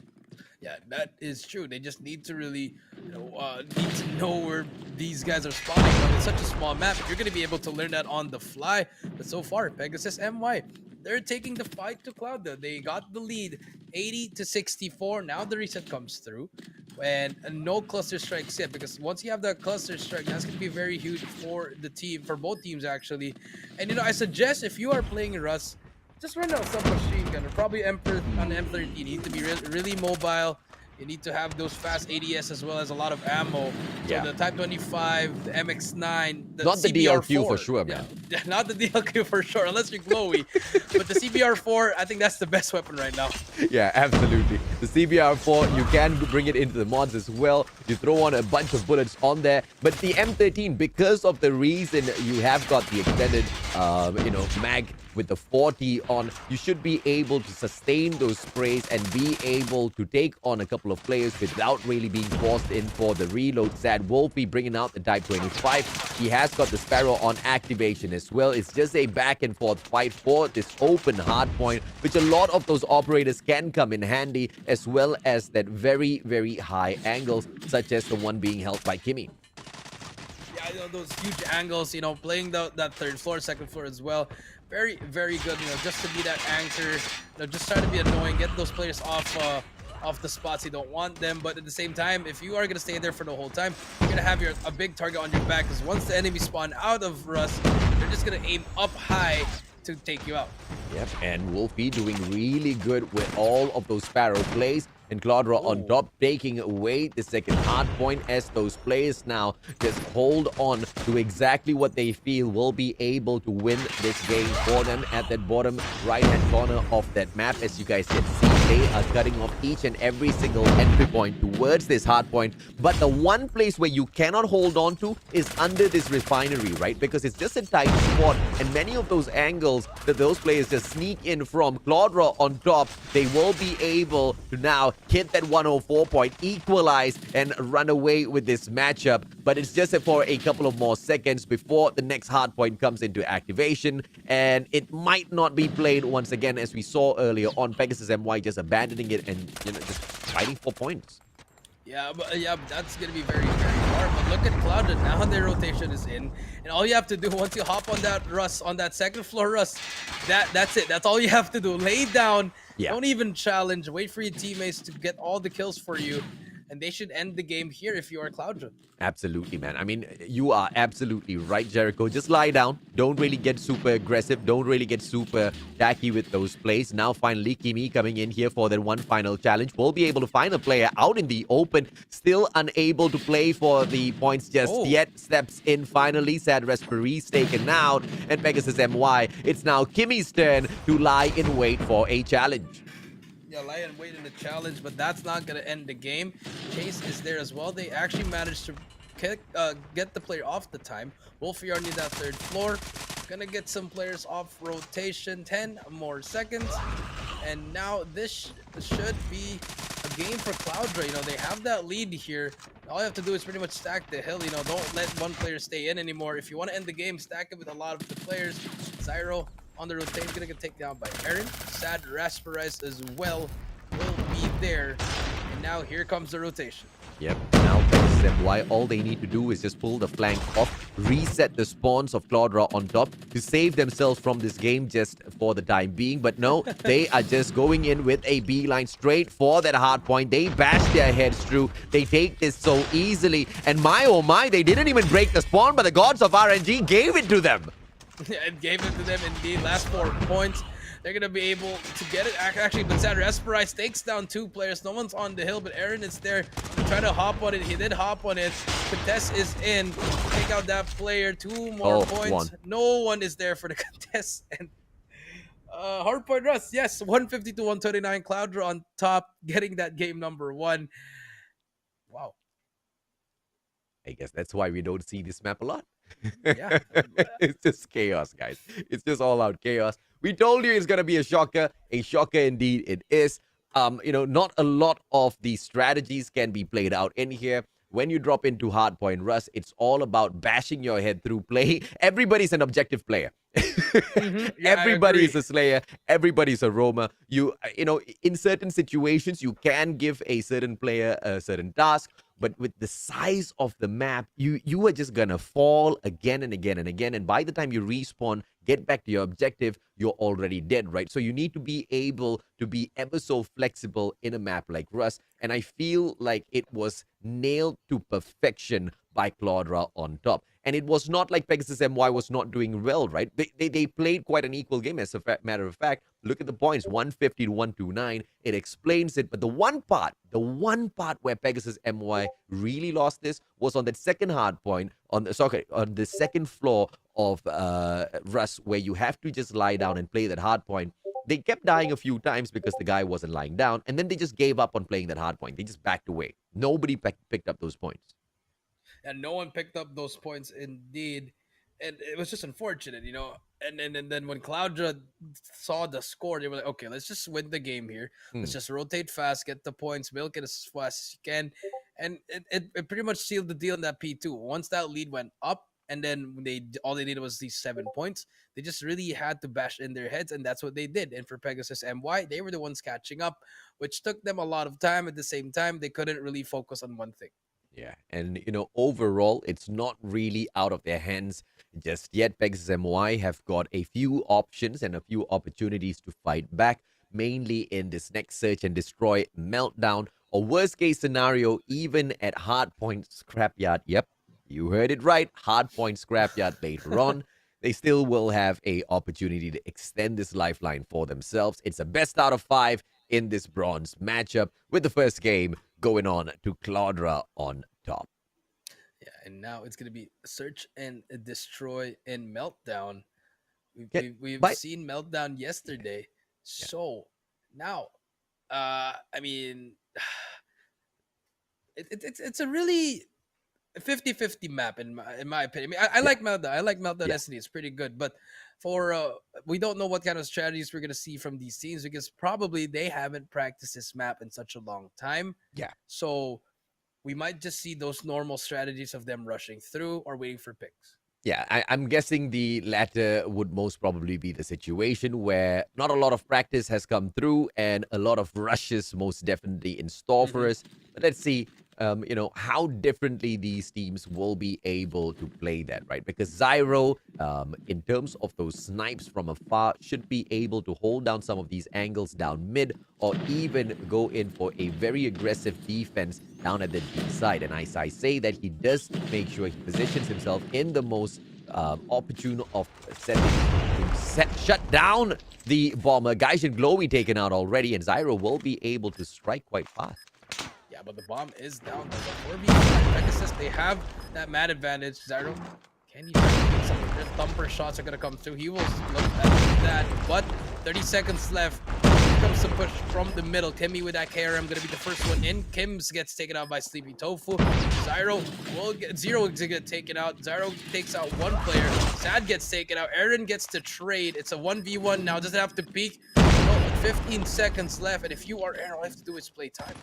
Oh, what a quick scope, Zyro! Just with the final second adjustment of the crosshairs, manages to shut down Aaron to earn a round for Pegasus MY. The one player expected to step up in this match is already doing so. So Pegasus MY, this will be their opportunity to turn things around.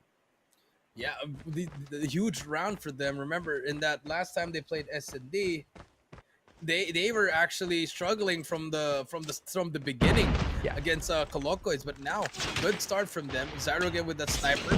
We'll actually get some stunts there, but he's gonna get naded out, thumpered out as well. No more sniper for the side of Pegasus MY, and in Cloudra, bomb is down now. Yeah, that's the winner for the side of Claudra on top, right? With the bomb plant and the most effective player on the side of Pegasus MY shut down. The rest of them just crowding that mid segment, just pulling the full-on rotation over. But Aaron shutting down that rotation with a great slide, mechanical maneuvers to perfection. And the rest of them taken out as Claudra on top very easily pull one round back. Yeah, they pulled that one round back indeed, and now tied up at 1-1. And Cloudra probably gonna do the same strategy again. And if you're Pegasus, maybe try to stack it up here. Now we can see Sad Respirai is gonna rush through.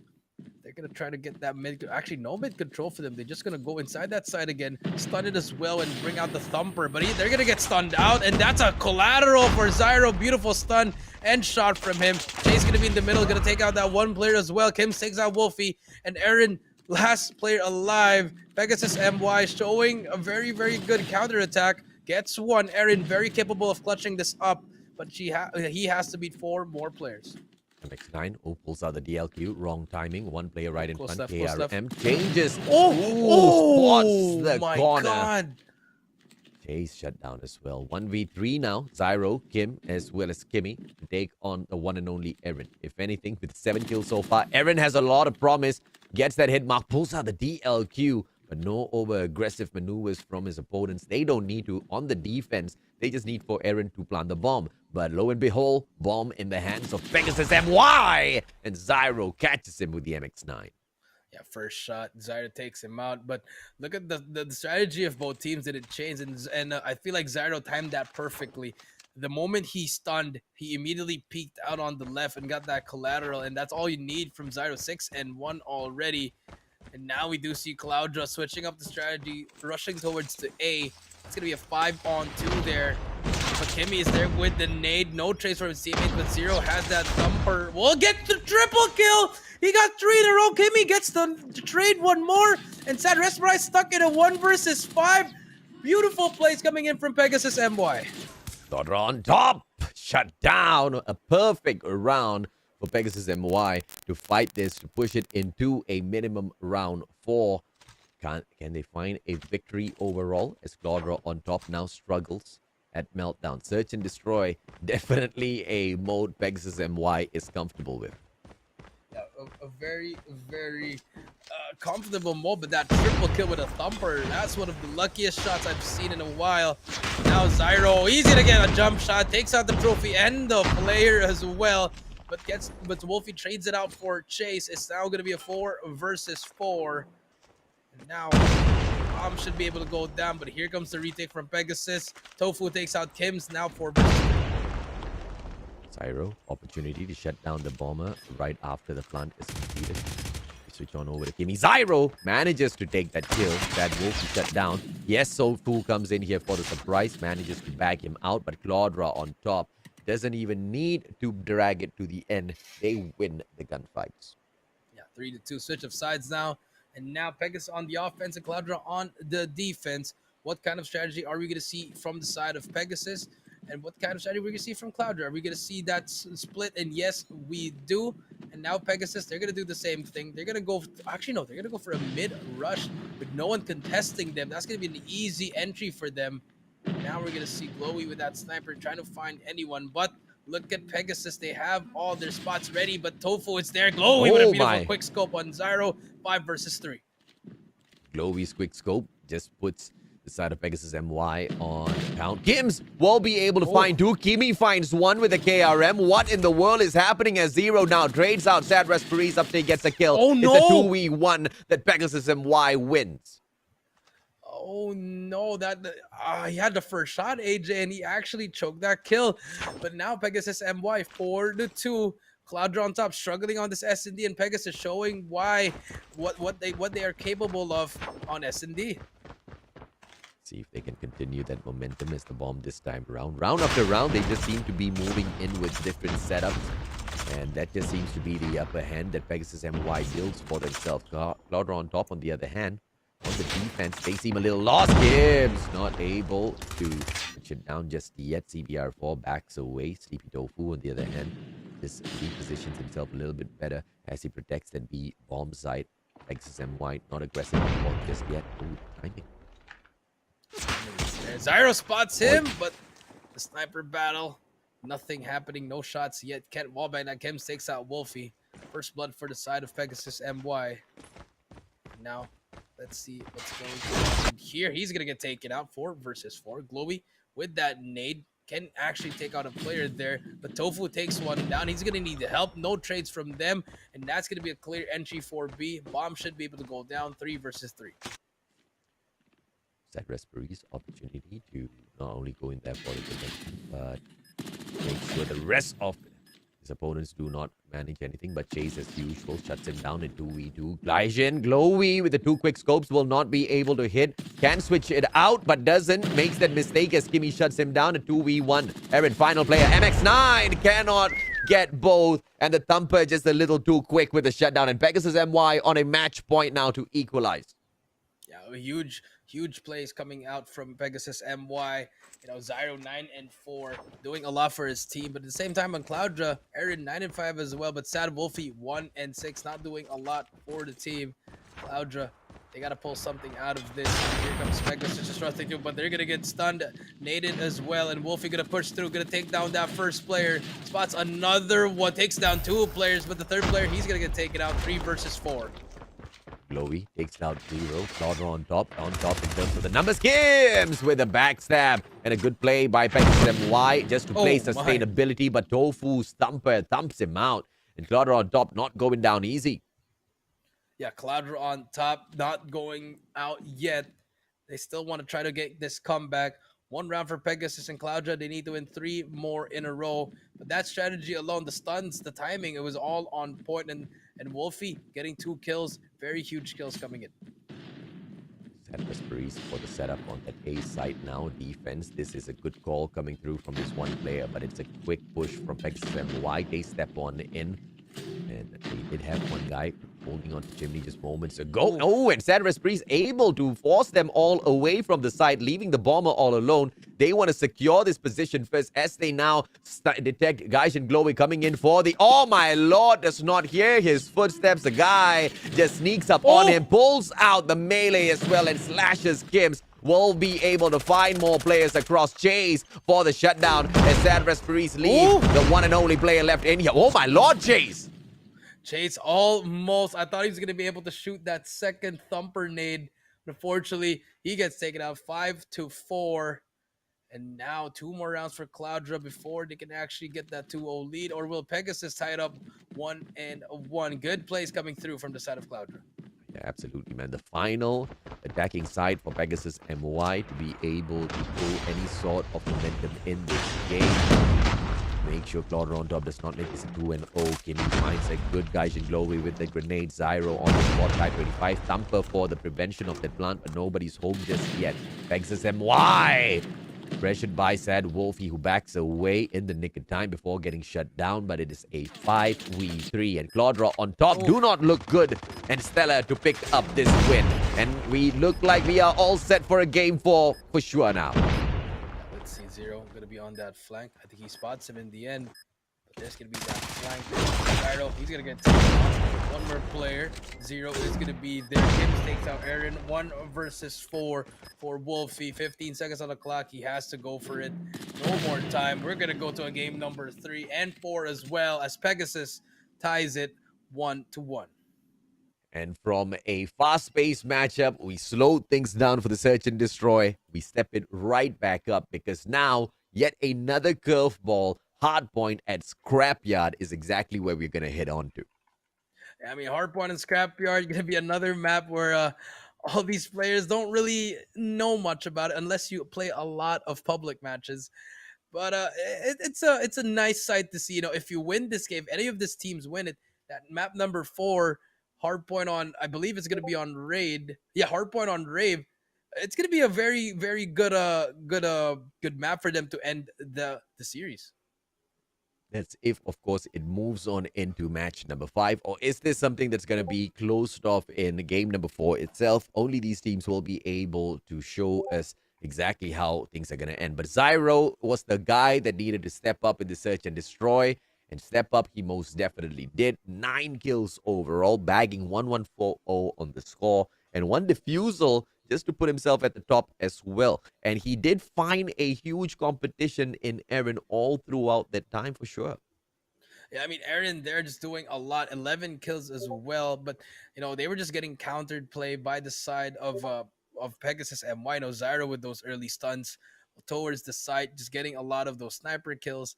And Cloudra, they didn't really manage to get a lot of good plays. I mean, I like the idea of them doing those kind of strategy, but it was just the execution not really working out.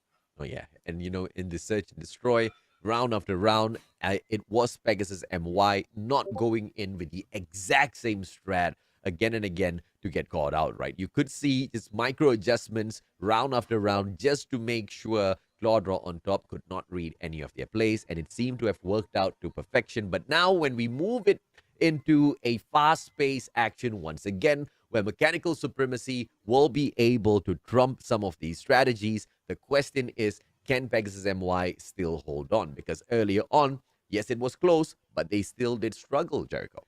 Yeah, they did struggle in the end there, but Pegasus MY, they have somewhat of the momentum, but towards that mechanical supremacy and respawns, you gotta give it up to Cloudra. You know, Cloudra, they are winning most of the gunfights there, and Pegasus MY, you could say Chase is still up there, you know, trying his best to bring his team to that victory, but he needs his teammates to also step it up.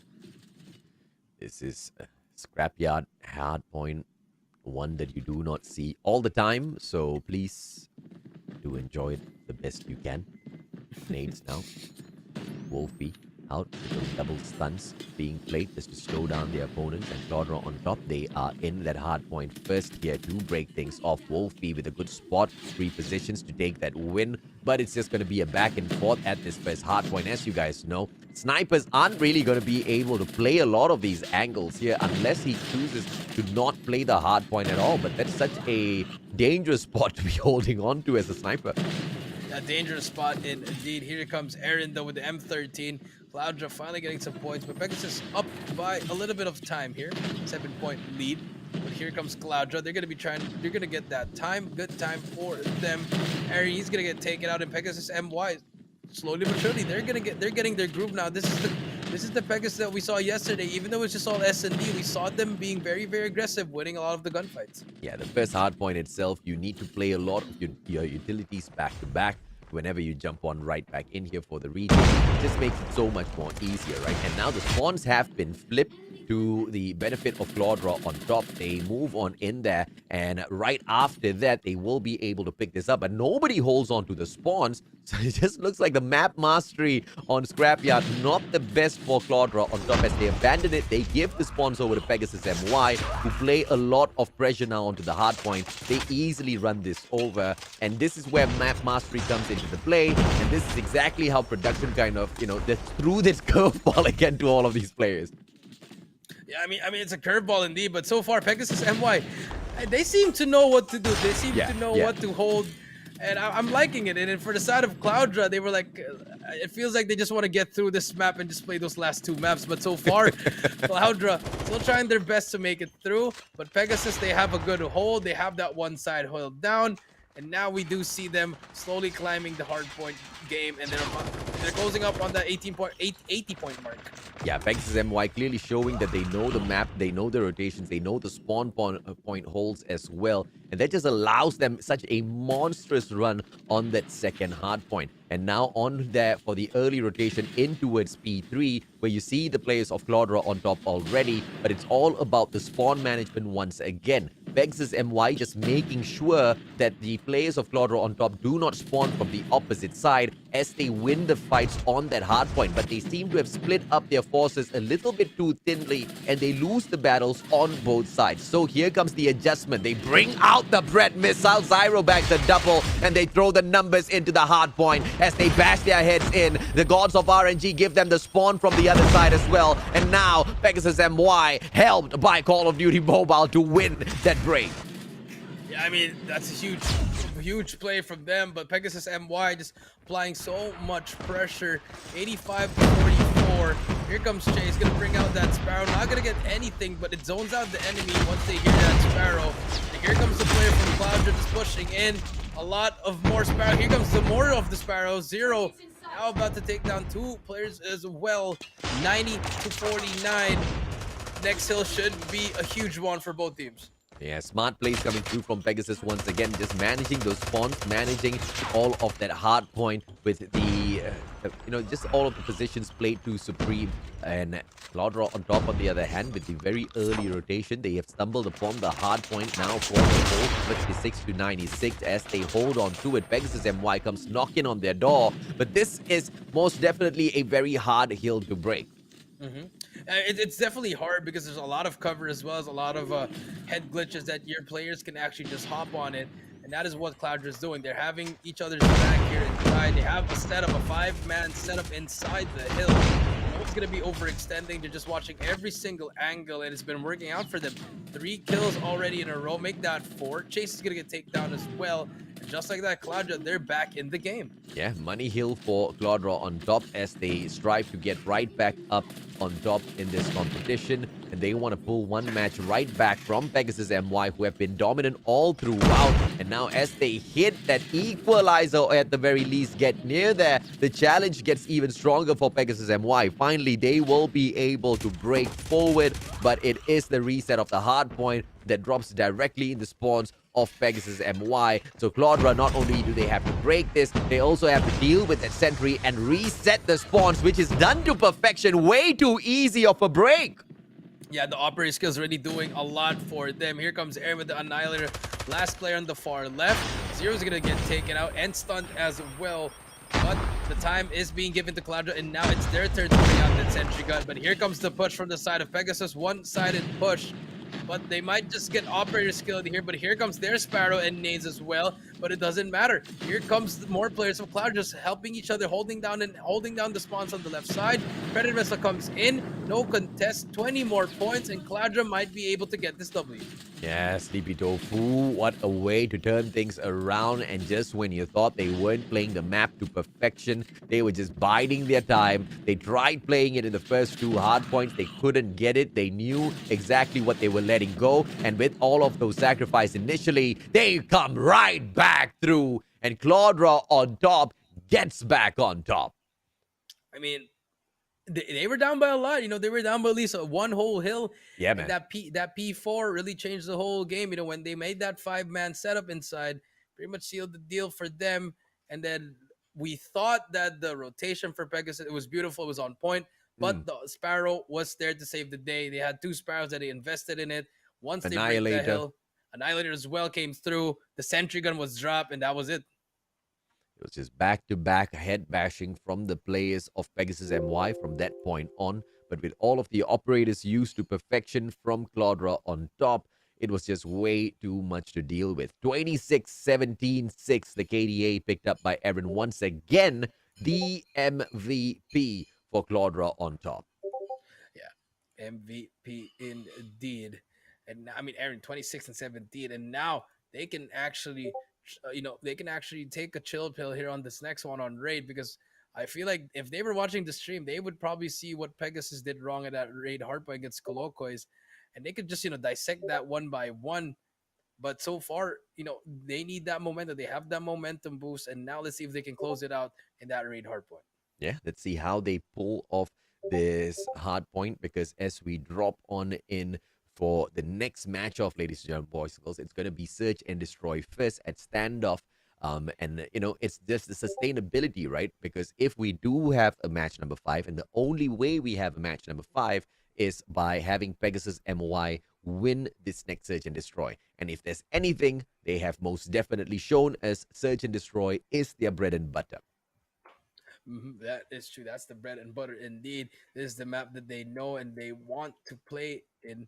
So it's going to be very, very interesting how Pegasus can respond, because we saw them play the Raid Harping against Pegasus and against Colocois, and they struggled since the start, AJ. From start to finish, they were stuck. I mean, they managed to get 61, but after that, they just couldn't do anything anymore. Yeah, that was most definitely a surprise when we got there for that hardpoint raid. And it was a situation that I most definitely didn't expect after seeing how, good Pegasus MY were yesterday, because they took on the match against Gearhawks Grey. And oh my, they put up a crazy good fight. The mechanical supremacy was, quite all right on both sides. They fought it back and forth. And it was going down to those moments where the strategy just had the upper hand, right? But when we took a comparison with Pegasus MY against Colocois, it was all out the mechanical supremacy. It was the gunfights that the Colocois just did not allow Pegasus MY to get any sort of momentum at all, which, by no surprise, makes Pegasus MY so much more comfortable on that Search and Destroy, where they get to play that adjustment round after round, Jericho. Yeah, it was just really round after round. I agree with you, AJ. But this time, they need to focus on this game if they want to get through this one. Here we go. Game number 4. Will this be the final game for the third place match, or will we see a game number 5? It's going to be Raid Hardpoint. Let's go. Let's how things now break down here. Raid Hardpoint. For the life of me, thought this was going to be match number 5, and Search and Destroy was game number 4. My apologies. With the first one opened up in here, it's going to be square center taken up by Claudra on top. Pegasus MY holding on for their dear life, but they're not going to be able to find those points just yet. As they drop into Laundry, yes, they will be able to win a couple of gunfights. Lots of RNG, they give them the spawn from the opposite side. So now the backstab for Pegasus MY. They should be able to break the hill now. As they get in there, they take the few points and they start things off. They start things off very, very strong, but Cloudra now, they managed to get at least some points, but Pegasus, they managed to break at what they couldn't do against Colocois, but the rotations are going to come through from Cloudra. Now they have control of Laundry as well as P2. They're going to give that call out. The two players are going to go through kitchen, but the spawns are not in their favor, actually. Two of their players spawned out into garage. And now the side of Pegasus, they spawn in basketball court, and this could be a pinch for them unless Tofu can say something about it. Takes down two players, make that three, but no, Zyro takes him down 31 to 23. Pegasus, they need to break this one. At 35-23, Pegasus now, they are not winning their gunfights as Quadra on top. They take over kitchen, holding on to all of the angles, but a good one from Chase as he brings the thumper through, gets a double. Chase traded out by Erin, and it's still in the hands of Quadra on top. Yeah, Quadra on top, ending on it, really just leading this game right now. Tofu doing a lot for the team, holding those anchor positions. They're going to get that time there, 49-23. And now rotation should come through. Pegasus already, if you look at the map, AJ just going through already, get a set up. But the last time we saw them set up against Colocois, it was a very, very easy break for them. But this time, I think they're going to they're trying to change the things there. Yeah, let's see exactly how they shake things up in here. Scrap points picked up by Quadra on top as well. So they will be one man down. But oh my lord, even with that one man down, it makes no difference. Quadra on top, they clean out the house. Sleepy Tofu in here with the chase, brings out the Sparrow, gets one kill, needs to turn around before he gets shut down. But the Sparrow anticipation on the other side will be a good clearance. Sentry set up, and they bring in the Pred missile as well for the killer, but he doesn't see the roof right in front of him, and will be the opportunity for Pegasus MY to come in for the break. They do it to perfection. Sentry gun for the takedown. They will be able to shut that out as well, as now Pegasus MY crawl right back into this matchup. Yeah, they crawl right back into it, but now we do see Pegasus MY still trying to contest that. Sentry gun finally gets destroyed, but Sad Raspberry is still alive. One player alive on that blue van. It's going to be Aaron with the flank, but Kims actually breaks that, but no, it's going to be taken out. 15 seconds left on the hill. Pegasus MY, they need to rotate again, and it's the same things that happening from them. They lost that. They were first in the hill, AJ, but they lost it as soon as the hill started. Yep, 4 more seconds, and now Pegasus MY with a very few crucial scrap points picked up just to stay in this game. But does it make a huge difference? We will find out towards the end. Quadra on top, on the other hand, with a very early rotation in towards basketball court. They want to play game. The players of Pegasus MY spawning out of garden, and now it is just all 1 point for them to focus on. But Chase brings out the Sparrow and opens up the play for the rest of his team members together with Zero. Sleepy Tofu shuts them down, and Pegasus MY come in here for the challenge. But Glowy is still alive and kicking, finally taken down. But back-to-back, those players keep pouring right back in there, Jericho. Yeah, 4 of these players coming through. Kimmy trying his best to do it, but Tofu as well as the others just trying to hold it down as well. Zyro is there for the flank. And finally, Pegasus, they managed to break the hill and get this time. 20 seconds left. Aaron gonna be the first one in to try to contest the hill. He's gonna get help from his teammates. 102 to 44, still contested, but Chase is there for the trade. 15 seconds left. Rotations should come through, but if you're Quadra, you can still try to contest this.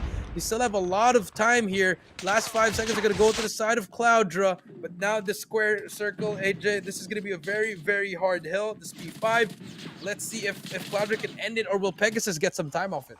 I really thought Pegasus MY was going to be able to bring it right back through with that search and destroy, but unfortunately it's just the format where S&D is that final last matchup. Even I got caught up with that. Quadra on top, on the other hand, we've seen exactly how well they've done at all of these respawns, and they continue that momentum into Central Garden right now, locking down all of the angles. Pegasus MY, yes, they do have the flank by the gods of RNG given to them, but they cannot win their gunfights as they step on in. And the final hard point might just be this. Look at all 5 of the players from Quadra on top, jumping onto the point now to play this game to the finish. Yeah, they're going to be able to win this game. 10 more points unless Pegasus can do something. Kims takes down 2 with the Sparrow, but there's going to be 1 more player inside. Sad Raspberry ends the game. 2 more points. 149, 150. That's going to be it. Congratulations to Quadra on top for winning the 3rd place, and for Pegasus earning that 4th spot as well. Very, very great match. And that's going to be it for our best of 5, our first best of 5 for today. At the very least, it got pushed into game number 4. Pegasus MY, they did not want to give it up. And I just wish we could have layered that search and destroy in as match number 4, because, you know, that's the kind of momentum that would have kept Pegasus MY alive. But as all of the chips fall, ladies, German boys and girls, it is Quadra on top. that managed to get on top with all of those stellar plays. Constantly in that hard point, not backing away from a gunfight, even when they're down on their men. They hold on to those points to such perfection, just purely with those mechanical skills. It was insane the amount of damage and the consistency that Aaron has been bringing into the competition so far, Jericho. I mean, Aaron is really turning up ever since yesterday as well as today. Been doing a lot for the team clutches, double kills, triple kills, everything. Just a lot of great gameplay coming in from him as well as Glowy. Glowy has been a name, a staple in the scene, been stepping up ever since we've seen him. So a great overall team effort for them. For Pegasus, I saw some flashes there in that hardpoint raid. That second time they did it again, something changed them, and I feel like I'm just excited to see more of them in the next tournaments. Oh, yeah, absolutely right. I cannot wait to see a little bit more of these guys. I mean, we've seen so many of those pro plays. We have never seen the pro players kind of get these curve balls. And as these players were handed the curveball, they handled those situations so well, right? The only part where Pegasus MY, I guess, needs to really step it up is in terms of those respawns. And that is, it's a combination that gets built over time, right? And I'm talking about teamwork with the rotations, as well as being able to take those chaotic moments and turn it into a W for yourself through some of these mechanical comparisons that we keep putting these players up against each other on. They just need to win the gunfights, and there's just no other way to get there unless they invest all of those hours in. That's true. You really have to put in the time and effort to actually get better in the game. But I see the effort from Pegasus, and I think you just need to get to that next gear. And I feel like something great can happen to any of these players actually if they decide to stick together.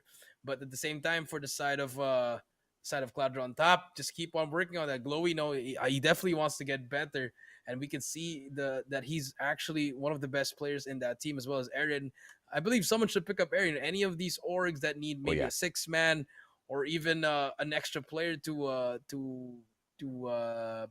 to help, I think Aaron is the one that you guys should get.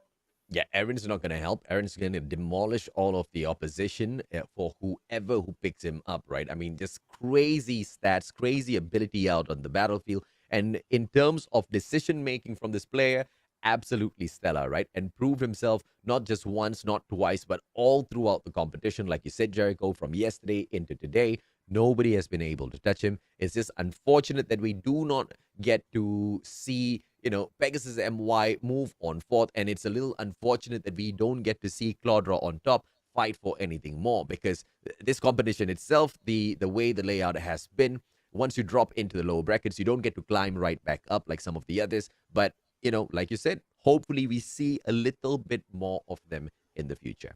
Yeah, hopefully we do. But congratulations to both teams. I mean, they got more than what the top 5 and 8 are getting. So that's another positive for both teams. But Oh, now yeah. that's gonna be it for that third place match. But here are the highlights, guys. If you did miss it, it was a 3-1 Cloud draw on top, taking it home in this first game. Russ, yes, pretty much a back and forth, what you would expect in a Rust game. A very close game in Mm. the end. Came down to the wire, but Cloud draw on top. They pulled it out towards the end once they actually noticed that let's just hop on the hill, and you just one player just hops on it, and four of his teammates just really protecting him around the hill. Yeah, absolutely, man. And initially, I thought Glowy was being cheeky, but I think Glowy just accidentally just brought the wrong loadout into this matchup. Butterfingers, sometimes it happens. It happens because Mm-hmm. immediately right after there were the adjustments from Glowy, and instantaneously was able to play a lot of pressure on these players, right? And the sniper was switched out for a much better assault rifle. And later on, we did see Claudra on top kind of just maneuver their way around the map a little bit more confidently. Yeah, a little bit confidently indeed. And now, I mean, pretty much the Rust was just really a fun warm up game, I guess you could say, for both Mm. teams. But in the end, Clouder just really wanted it more. They just decided to focus on the game towards the end, and Pegasus MY, unfortunately, they had to take the L for this one. And, it was that 62-51 at this point. Pegasus MY clearly thought that it was going to be, easy to run away with things in here. And Claudra on top, they just continuously came back in there with the challenge. And you expected it to be a situation where, one team would go out there and dominate at the same time. We know how chaotic it gets up there. Not a lot of strategy to be played, but just all out respawn, get into the fights. I mean, quite honestly, you don't really see those number of kills on any of the other maps that we head on into for, hardpoint usually. Yeah, I mean, yeah, it was just really unfortunate map for, I guess, for both teams. But Yeah. I mean, it is what it is. You're fighting for a prize pool here, so just have to follow it in that. And there we go in S&D. Zyro really just turning it up in this one. This is a pretty cool moment there. AJ Mm. triple kill with a thumper, secured the round for them. And Cloudra, they looked good at the start of the game, but when Yeah. Pegasus decided to turn it up, they turned it up really, really well. And I like that they're really good in S&D, because most of the times teams are really bad in S&D and they're really good in respawn. But for the side of Pegasus, I've seen them really good in S&D, and they just have to work on just a little bit on respawn. And I think they could make some noise in the MY region. Yeah, absolutely, man. And they most definitely are already starting, I guess, with this competition itself, right? The amount of noise that they have been able to make by some of these plays, especially out of Zyro with all of his crazy snipes, we can look forward to more from them. Chase is another guy as well. Today, I guess was not the best of days for Chase, but overall has been quite a stellar player within the competition. Stellar play in indeed, and now in moving toward to Scrapyard, AJ. It was a little bit of the same story from that game number one. Pegasus MY taking the first lead, getting a lot of score streaks. But when Cloudra on top, when they uh when they managed to grab the streaks as well as the operator skills, they saved it out and decided to use it on that one perfect kill to seal the deal. Yep. Muscle memory from Gaijin Glowy, just playing this map so many at times, just backing back and forth through all of those points of entry for that hard point. And it was just held onto perfection by Pegasus MY. But it was just a situation where that final second comeback from Claudra on top. I mean, initially it just looked like Claudra on top did not know the map. And there you go. Towards the very end, they just turned things on its head. Mm-hmm. Yeah, that should turn things on its head. Absolutely, AJ. And same story here again, AJ. It's pretty much Pegasus MY always being first in the hill on the rotations, but Cloudra on top just breaking it with ease. Every first 5 seconds of the hill, they're always there. They're always there to break it. And in the end, ultimately, they won the game with the sheer domination. Yeah, and unfortunately at Scrapyard, it was a really, really good opportunity for the side of Pegasus MY to kind of just fight things back, because it was a great map mastery that they showed at the very early stages of the game. But, the mechanical supremacy just catching up with them. So hopefully they stick on with Call of Duty Mobile long enough to improve on that part, because we know we can most definitely expect more from them. But on that note, ladies and gentlemen, boys and girls, we're going to take a quick short break. When we come back, it's going to be your grand finals.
Ladies and gentlemen, welcome back to the Garena Collegiate Challengers presented by Call of Duty Mobile by Garena, and I am VV Jericho here with the Mustachio AJ. 3 matches down, and here we go. The final match of the day, the grand finals, Woo! Colocois versus anything, anywhere, I don't even know. I mean, you know what? Next time they make a team name, make it unique, not just anything. Like use your imagination. It, But there we it, go. it's Yeah. it's very Malaysian and Singaporean, man. What do you want to eat today? Anything lah. Where you want to go? Anywhere lah. Anywhere You know, lah. it's very Malaysian. It's very Singaporean. So I understand. I could say, I mean, I've been with Ranger for at least, I was on a trip with him. He would usually say that. And now here are the schedules for today. We started off the day with Pegasus MY versus Colocois 2-0. Cloudra on top versus anything 1-2. Pegasus MY versus Cloudra on top. That was the match we had. It was the third place match. Cloudra on top winning that 3-1. And finally, the grand finals, Colocois versus anything, AJ. Now, Colocois, they were able to beat Pegasus MY 2-0.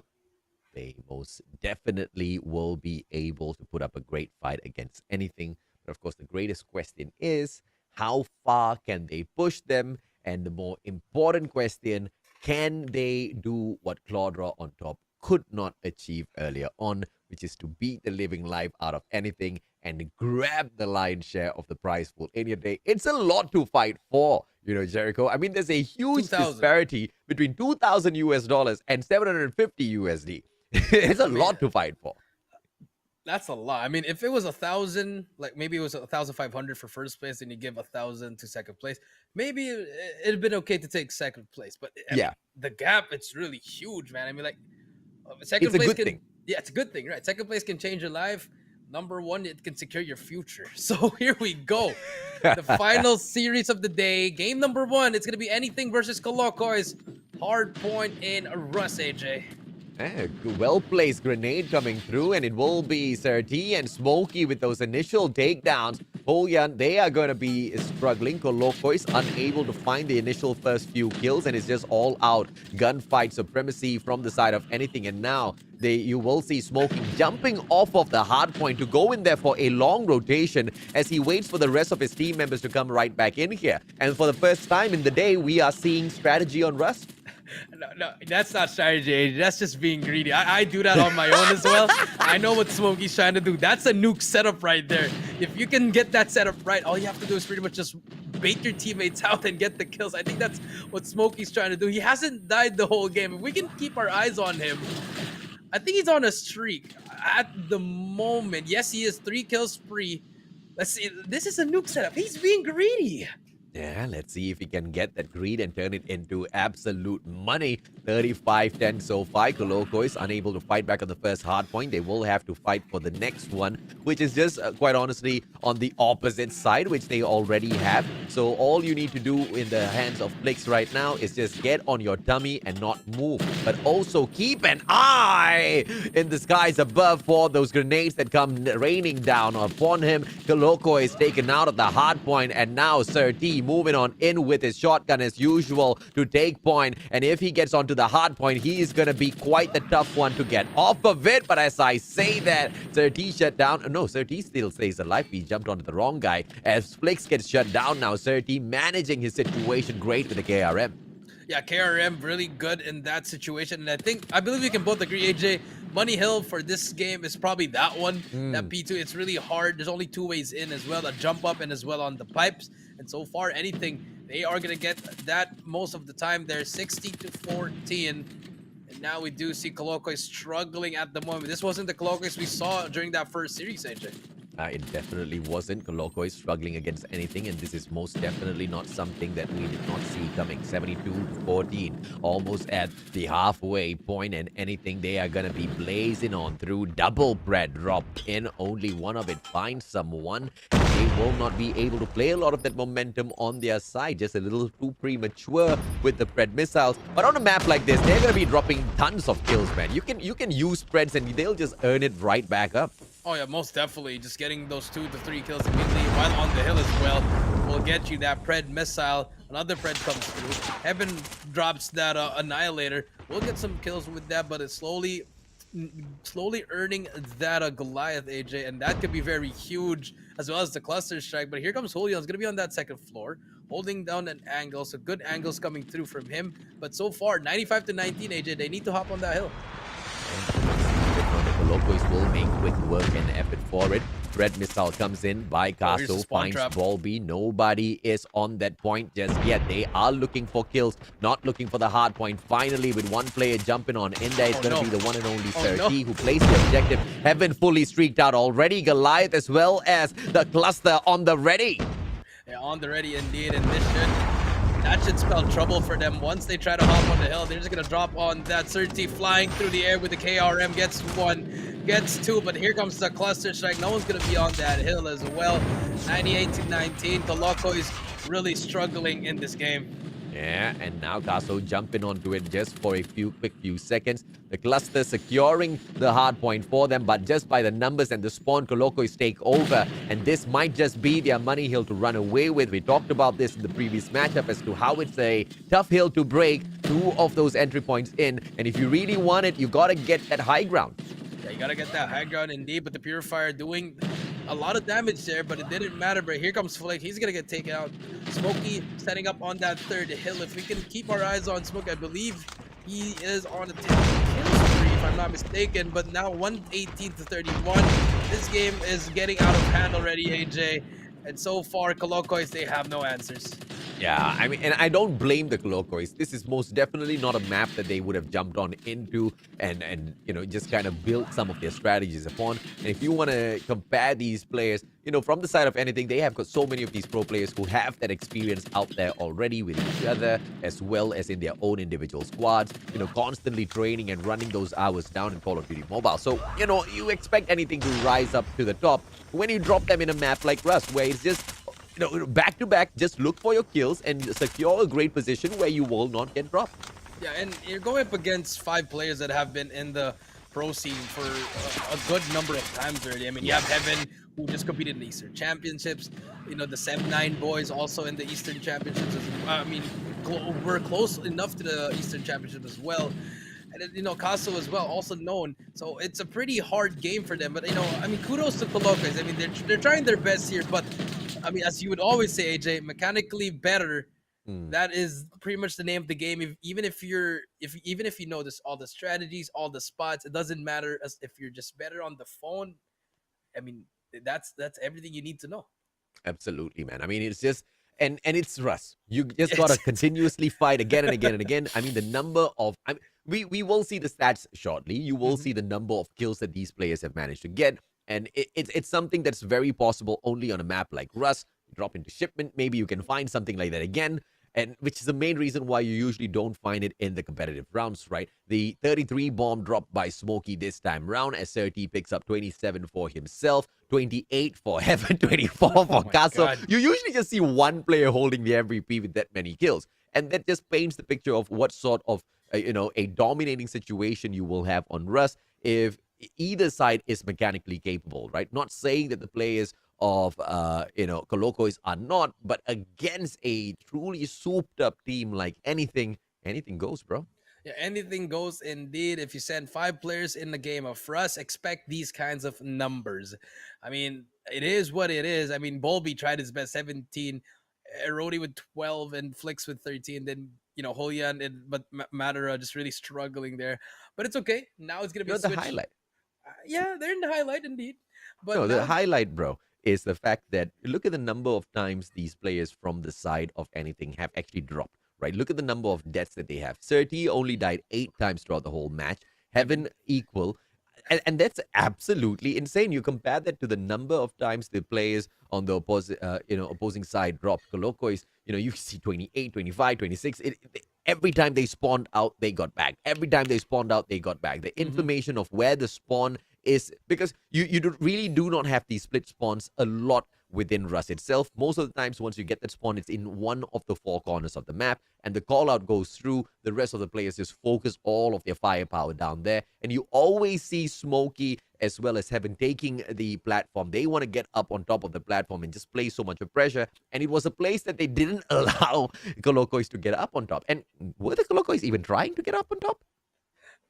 They tried. They kept on trying, but that's every time Smokey would hear them, he would just pre-fire the enemies, and he would just get those kills. And unfortunately, they were trying to focus on the platform instead of focusing on the hill. But then again, they just tried their best. I feel like once they Yeah, saw the yeah. score was really out of hand, they were Mm. just let's just get through this. Let's focus on S&D, and I think that's what they should do because S&D on Meltdown is going to be next. And I feel like, after they took the platform a couple of times and they got sprayed down, because that is that one power position that you want to be holding on to, because it gives you full bird's eye view around the whole of the map. Just reposition yourself from one corner of the platform to the other. You should be able to play the pressure down onto any of those hard points. But it was just a point of contention that the players of anything were continuously fighting for, continuously winning. Heaven was being a pain up there. You said it, man. Smokey was just being a pain as well, not allowing anyone to step up on top. They secure Russ fair and square. But now, as we move on into Search and Destroy, Meltdown, hopefully it is a opportunity for the Colocois to show exactly what they're made of. And good news, guys. That might be the last time we'll see Russ in a tournament like this, guys. Sorry, Garena, but you guys, please, we don't want to see. I literally had nothing to analyze about that. Nah, I don't know whose idea it was to bring Rust in, but it was a questionable one, most definitely. DLQ.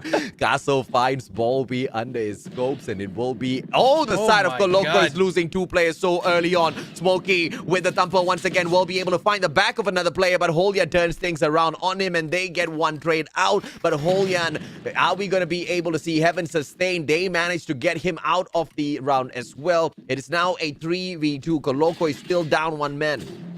Yeah, one man indeed. But Coloco, they managed to take one more player, but it's a 1v2 now. Flicks gonna get stuck. Bomb is planted towards an A. And Flicks, I think he just got spotted by player number 3, which is gonna be Concept, chasing him around.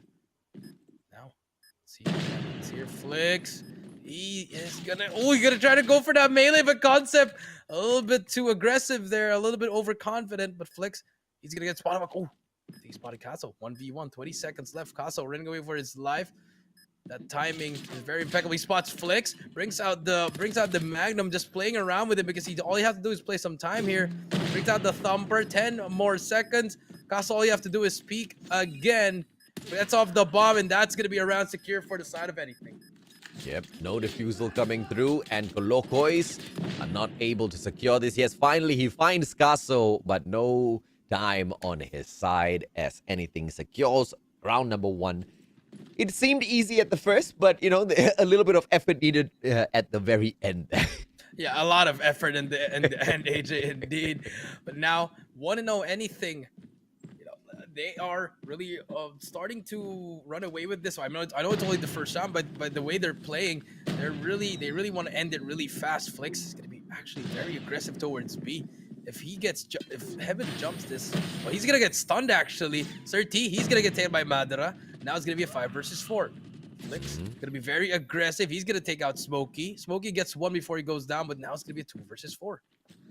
Still alive. 2 more players on the side for anything, and Caso finds Bolby. Madara down as well. Heaven a double snipe setup. Caso finds Flicks, a one and only Erodi. But if anyone can clutch it, it is the one and only Erodi with the M13 Morningstar in hand.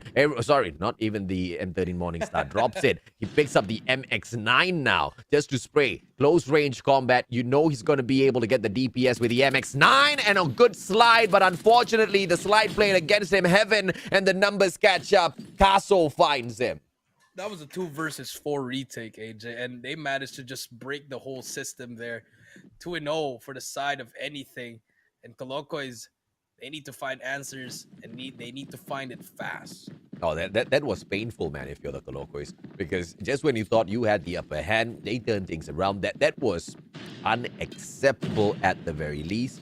Let's see what else they can bring on in here. Concept just behind Serti. Madara finds Caso. Good opener. Madara once again, but gets traded out by Concept. Bolby finds Concept. Finds the second one in Heaven as well. Erodi takes Smokey out, leaving just one player in the name of Serti. Can the clutch come through from this KRM player? He needs that ranged attack. Erodi in front of him finds Bolby. Trigger discipline. Doesn't strike just yet. triggers him with this strike instead. Certi gets one, My gets lord. two, gets My lord! Mhm. Jericho, Ah, what's going on, man? my God, that was nasty. Triple kill for Certi. That KRM has been his best friend today, AJ. And you hate to see that kind of moment, you know. But the luck is on the side of Certi as the RNG gods of Garena gave him one shot per kill. Ah, wow. So Certi is just activating everyone right now. Everyone's like, wait a minute. Wasn't the KRM nerf? Like, when did it become the monster once again? Certi just running around, slaying these guys like they're nothing. One shot, one kill. Erodi now hits Certi right back in the chest. And this is for taking us down early, but Smokey makes him pay with a thumper. It's a 3v2. Smokey once again Flix trades him out. It is now the one and only Sem9's concept left in here for anything. Finds the first player on the rotation. MX9 does have the DPS on it. Will find the back of that player. Makes it a 1v1 now. DLQ versus MX9. The range versus close range combat. Who's gonna back this? I think he got the drop on him. This timing is going to be very, very impeccable. Ooh, gets away just in time. KRM and... Oh, there we go. MX9 versus KRM. Timing is going to be very key here. The pre-aim is on. The concept versus Madara. 50 seconds left. Remember, Concept hasn't picked up the bomb here. And I feel like if Madara knows where the bomb is, I think this is going to be very, very huge. Concept speaks on the right. He knows where he is now, but brings out the KRM. Here we go. Let's see if we can try to clutch a Concept. He's going to spot him on the top. Madara on the left side. The hit marker, unfortunately, gives it a hit marker, and Concept takes him down. 4-0, AJ. Oh, I was not expecting this, Colocois. I was not expecting this, and now it is the side of anything running away with this match. No matter what Colocois do, they can't seem to break them. And the setup once again this time for that B bomb side, but anything is taking the bomb straight in towards A. A couple of those players dropping in towards the mid part of the map as well, just to scout out the area. One quick push from the side of Caso into that A bomb side should be enough, but Erodi finds Certi early on. KRM for the pop, but gets traded out by Smokey and his thumper. Smokey looking for one, holds the KRM in his own hands right now, will not be able to find those players. Very disciplined side of Colocois this time around. Very disciplined with Bulby. He's going to get taken out by Concept. No one's watching his underground. 4 versus 3 now. And now, let's see what happens here. 1:15 left. And, you know, if you're anything, A is very, very clear. I think they haven't tried to go in, but there's going to be a player at the back of the map. AJ Flicks all the way to their spawn is going to flank this. It's going to be a huge play for them, and they still haven't rotated. I'm just curious as to why no one's checked A just yet, right? They're just so fixated on B, and very clearly there is a little bit of hot action going on there. Flix finds Concept. Good play coming through from him. Equalizes things in terms of the numbers. And a long flank coming through from Heaven. The Bomber. The Bomber now in the spawn of the Colocois, taking that backstab. One thing that most definitely Julian won't be expecting. And as we spot Heaven in a little bit, ladies, German boys and girls, the sniper for the side of anything. Oh, no. Caso almost spotted out, but gets Flix out, gets the hit marker. Julian trades him out of the equation in 2v2 now, Jericho. 2v2, but Smokey takes down the last person, Madara, with that sniper. Can he try to get a no-scope? 15 seconds left. Heaven trying to melee him. He's trying to melee as well. Brings out the pistol, and finally, Heaven takes him out with the Magnum. And last round now, one more round before anything goes to a 2-0 lead. And something that what Heaven just did right in front of his opponent right there, you need a lot of experience in Call of Duty Mobile to pull off. You just run into them, man. You see a sniper, you just run into them. The guy gets a no-scope, your unlucky day. Clearly, that was not the situation. Buys so much of time for himself, and the secondary for the play manages to bag him those kills. 5-0 right now. Coloco is suffering, with Flix going in for a very early plant. This is a good attack from them. Julian finds Heaven, a good setup, and now anything, they suffer with one man down. But here comes that retake. Here comes the retake. But Flix is going to give Certi a taste of his own medicine. Takes him out with a thumper. 4 versus 3. Concept going to take out another one. That's not the best option if you are Colocois. You don't have to push in. Let them come to you. What? Concept gets 2 in a row. Casto gets Erodi. Last player alive. The thumper comes out. Bobby gets 1. Smokey kicks out Bobby. And we're going to game 3. Anything, just wrapping it up. 6-0. The first one that we witnessed in the Garena Collegiate Challengers. What a play by anything. Colocois, no matter how much they tried, no matter what that strategy was, it was just playing against fire. They got burned badly. I mean, the last round could have been a round win for them. I mean, you already saw your teammate die. Mather Yeah. decided to go in, drop in. If you are planting the bomb, guys, you don't have to peek the enemies. Let them come to you, especially if you have that man advantage. You already took out Yes. Heaven at the start. You got the second kill. Play your numbers. That's been the mistakes of all these amateur Call of Duty players, or the semi pros at least. That's been a huge mistake. They've been wanting to get these flashy highlights so that we can call it out for them. But you have to understand, it's if you do flashy plays, you're gonna end up losing. And if you actually play as a team and work your way up, you're gonna end up winning the game. 30, just so memorable, even though it was just 5 kills that he bagged overall. 3 of those kills came through a stunner of a play. He bagged 3 back-to-back kills. And, I don't think that would have given Colocois any sort of motivation whatsoever. In fact, it would have been a great demotivation for the squad, because that was a situation they should have been able to wrap up and at least take one round back.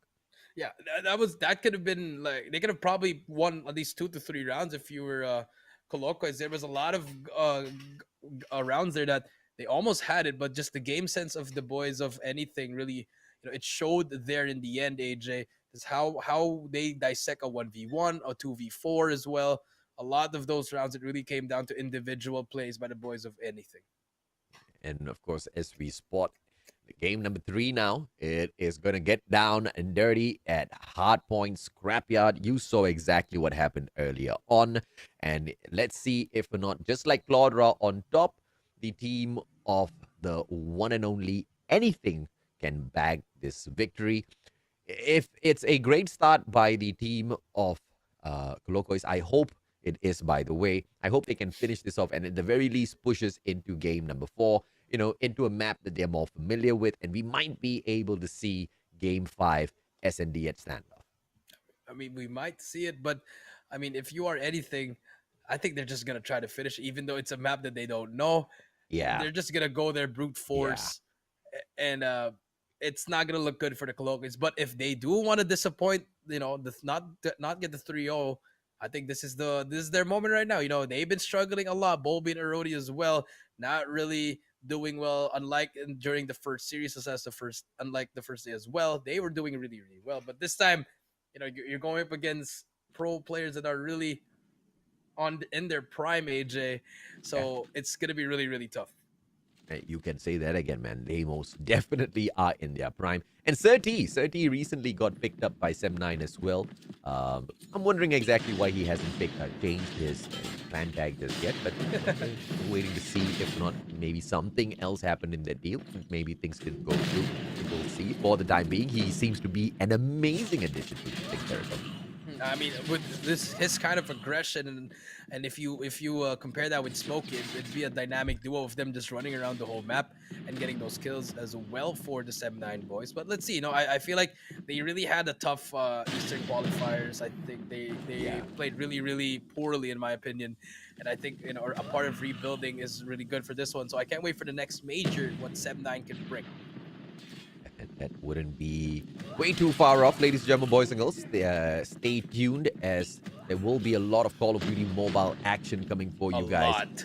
Yeah, a lot of Call of Duty mobile action in February. So, we will not disappoint. That one we can most definitely assure you. Anything with the runaway train right now that they've fought for themselves. 39-3 make that 41. Nobody's touching them on this first hard point. Finally, the challenge comes through, but it's a little bit too late. And Anything backing away towards the next hard point, not wasting even 1 second. In there, Hunter Killer Drone comes out for the play, finds nobody, but the rest of those players, they run this house.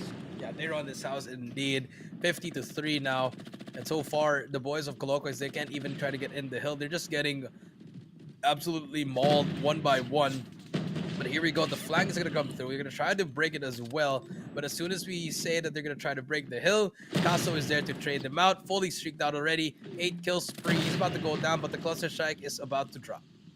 69-3. The players of Coloco is not even breaking the 10-point barrier just yet. Finally managing to break the hill, but nobody's stepping on to it just yet. They need a little bit of backup. Madara knows that. Shuts down Concept, still alive, but Concept just respawns, immediately takes out Madara. That's the revenge in its best right there. And that's exactly why Shipyard's you don't really expect to see a lot of these plays in the competitive scene. Scrapyard proving to be a challenge for the Colocois, as anything just runs on through with their mechanical supremacy and very clearly mastery of this map as well. Yeah, mastery of this map indeed. It's always on the rotation in public matches. You can play it every day if you want to. But so far, these boys from anything are just really, they're just really destroying them one by one. But Coloco is finally about to reach that 10-point mark. Let's see if they can try to get this time, But as soon as we say that, the hill has been broken again, 93-10. And this is not looking good for the Colocos. Yes, oh my lord, 30 just weaving in and out, bobbing through, shutting them down one after the other, pulls out the Annihilator but gets wasted instead by Bolby and his M13. Most definitely not one that you want right after you pull out the Annihilator, but for the side of anything, when they are on a 100-10 streak right here, I don't think they're going to regret losing 30 in that situation. If anything, Colocois are struggling, and I don't think a comeback is going to be possible now. Pulls out the cluster strike in the worst of timing, but whatever, man. They've got such a huge lead. I mean, I guess they're just throwing up their streaks now. Maybe Casa was about to relapse their streak, so he had to use it. But finally, Coloco is going to be in the next hill. Unfortunately, gets taken out by Concept as well. Here comes Heaven. They're going to break that time. Heaven just winning all those gunfights as well. No one is near from the Colocois, and that should seal the deal for them unless a miracle can happen in Scrapyard. Yeah, 126-10. No, it's very rare that you see a team sticking on by points like this, but I will not blame the Colocois at all, ladies and gentlemen, boys and girls. Not a map that I guess they would have paid a lot of attention to in terms of going in and mastering, and now 140-10 with just pure gunfights and mechanical capabilities, anything overpower and decimate Colocois. This is all over.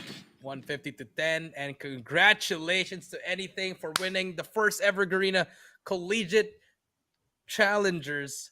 Anything is your champion and taking home that 2,000 USD. And congratulations to Colocois for bringing home 750 USD and getting that second place. Absolutely, man. It was not easy. Clearly, against anything, it was a fight against Titans who knew exactly what they were doing. Mechanical capabilities on display of perfection at Rust. And it was something that the players of Colocois could not fight against. Heaven picking up the MVP, to my greatest surprise, because this guy most definitely has been struggling in here today. He picks up the MVP, 23-11-5 on the KDA. Stellar performance, has a little bit of time on the objectives as well. And, as you can see, it was just bobbing and weaving in and out for all of these players as they interchange playing the objective player this time around, not really forcing Heaven to stick with his Slayer role. Yeah, I mean, he was just really roaming around left and right, just getting all these angles for the teammates as well as Concept. I mean, everyone for the other team, they had their all the individual moments, anything, just pretty much running through it from start to finish. And for the side of Colocois, nothing much you could see. I mean, yes, you did see some breaks there, you did see some points that they grabbed there, but it was just a little bit too much for them to handle because the pressure that the boys from anything were applying was just too much. Yeah, it was more than too much in this final game, especially.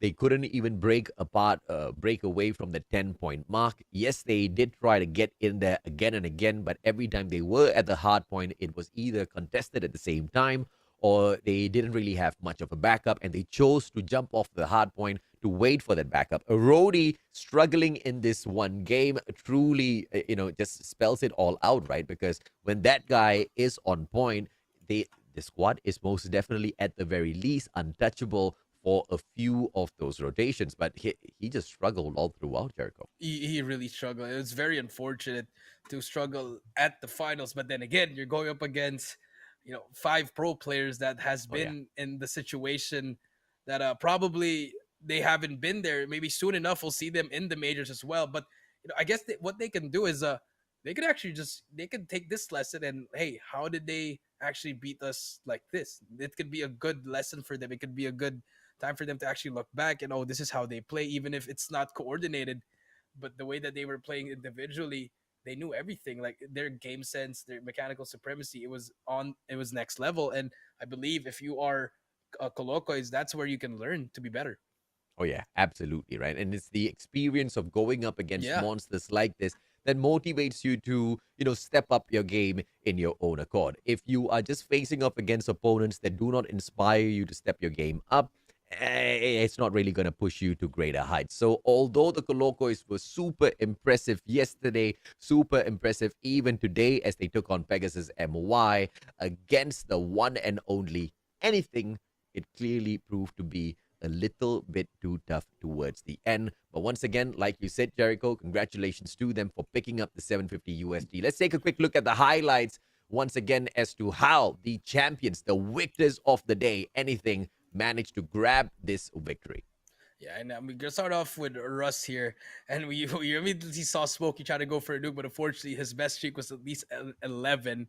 And then once we saw the rotations come through, and we saw the 50-point mark hit to the 80-point mark, it was pretty much a GG from start to finish. You know, everyone was just Yeah. winning gunfights from the side of anything. Coloco struggling from the beginning.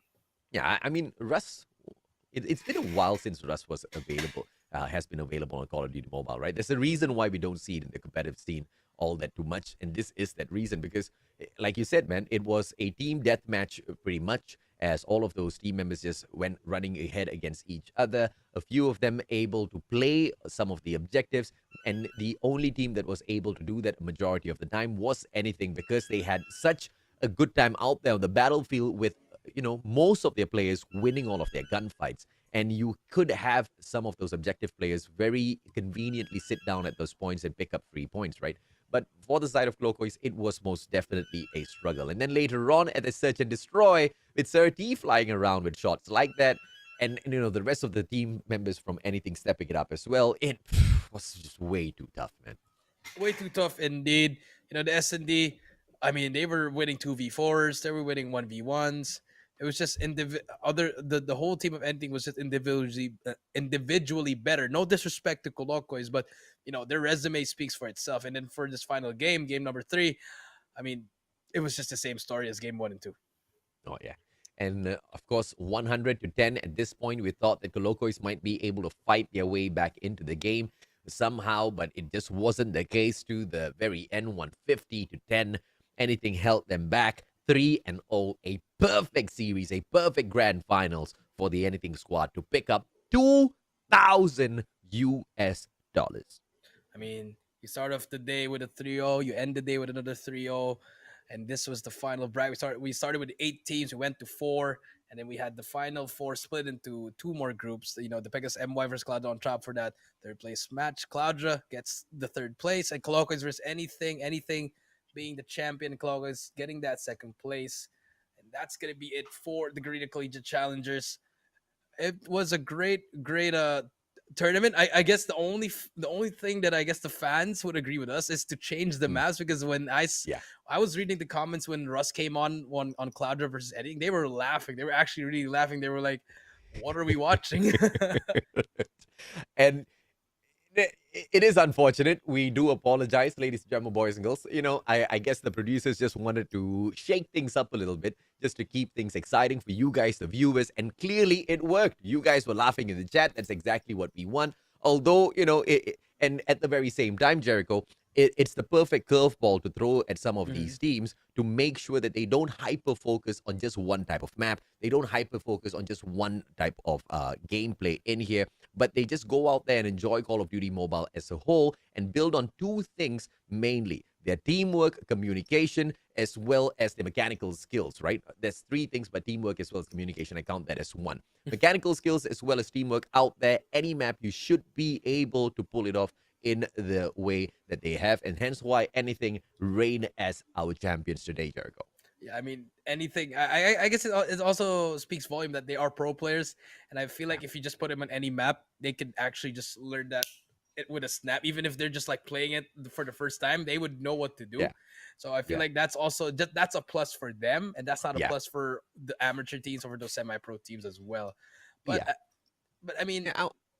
yeah. I wanted to say this, right? I hope in the future competitions we can have a split. We can have a split between the pro players as well as the amateur players, just to make sure they don't end up in the same league or competition, just so Mm-hmm. we can see a little bit more of a fair fight. Because, for me, from the get go, it was anything all the way through. They just go ahead and prove themselves. And if anything, no pun intended, Cloro on top, Colocois, as well as Pegasus MY, all of them have shined all throughout this competition. They've showed us their individual capabilities, and I want to see more from them. But on that note, ladies and gentlemen, boys and girls, we do have to wrap things up. This is not the only competitive competition you will be seeing. We will have more coming up for you in the month of February. So make sure you await all of those. Follow the page if you haven't just yet. Turn on the notifications for the main page. My name is AJ. I'm the Mustachio down here with the one and only Coach Jericho from Triple V, bringing you guys all of the action from today. Signing off. See you guys in Feb.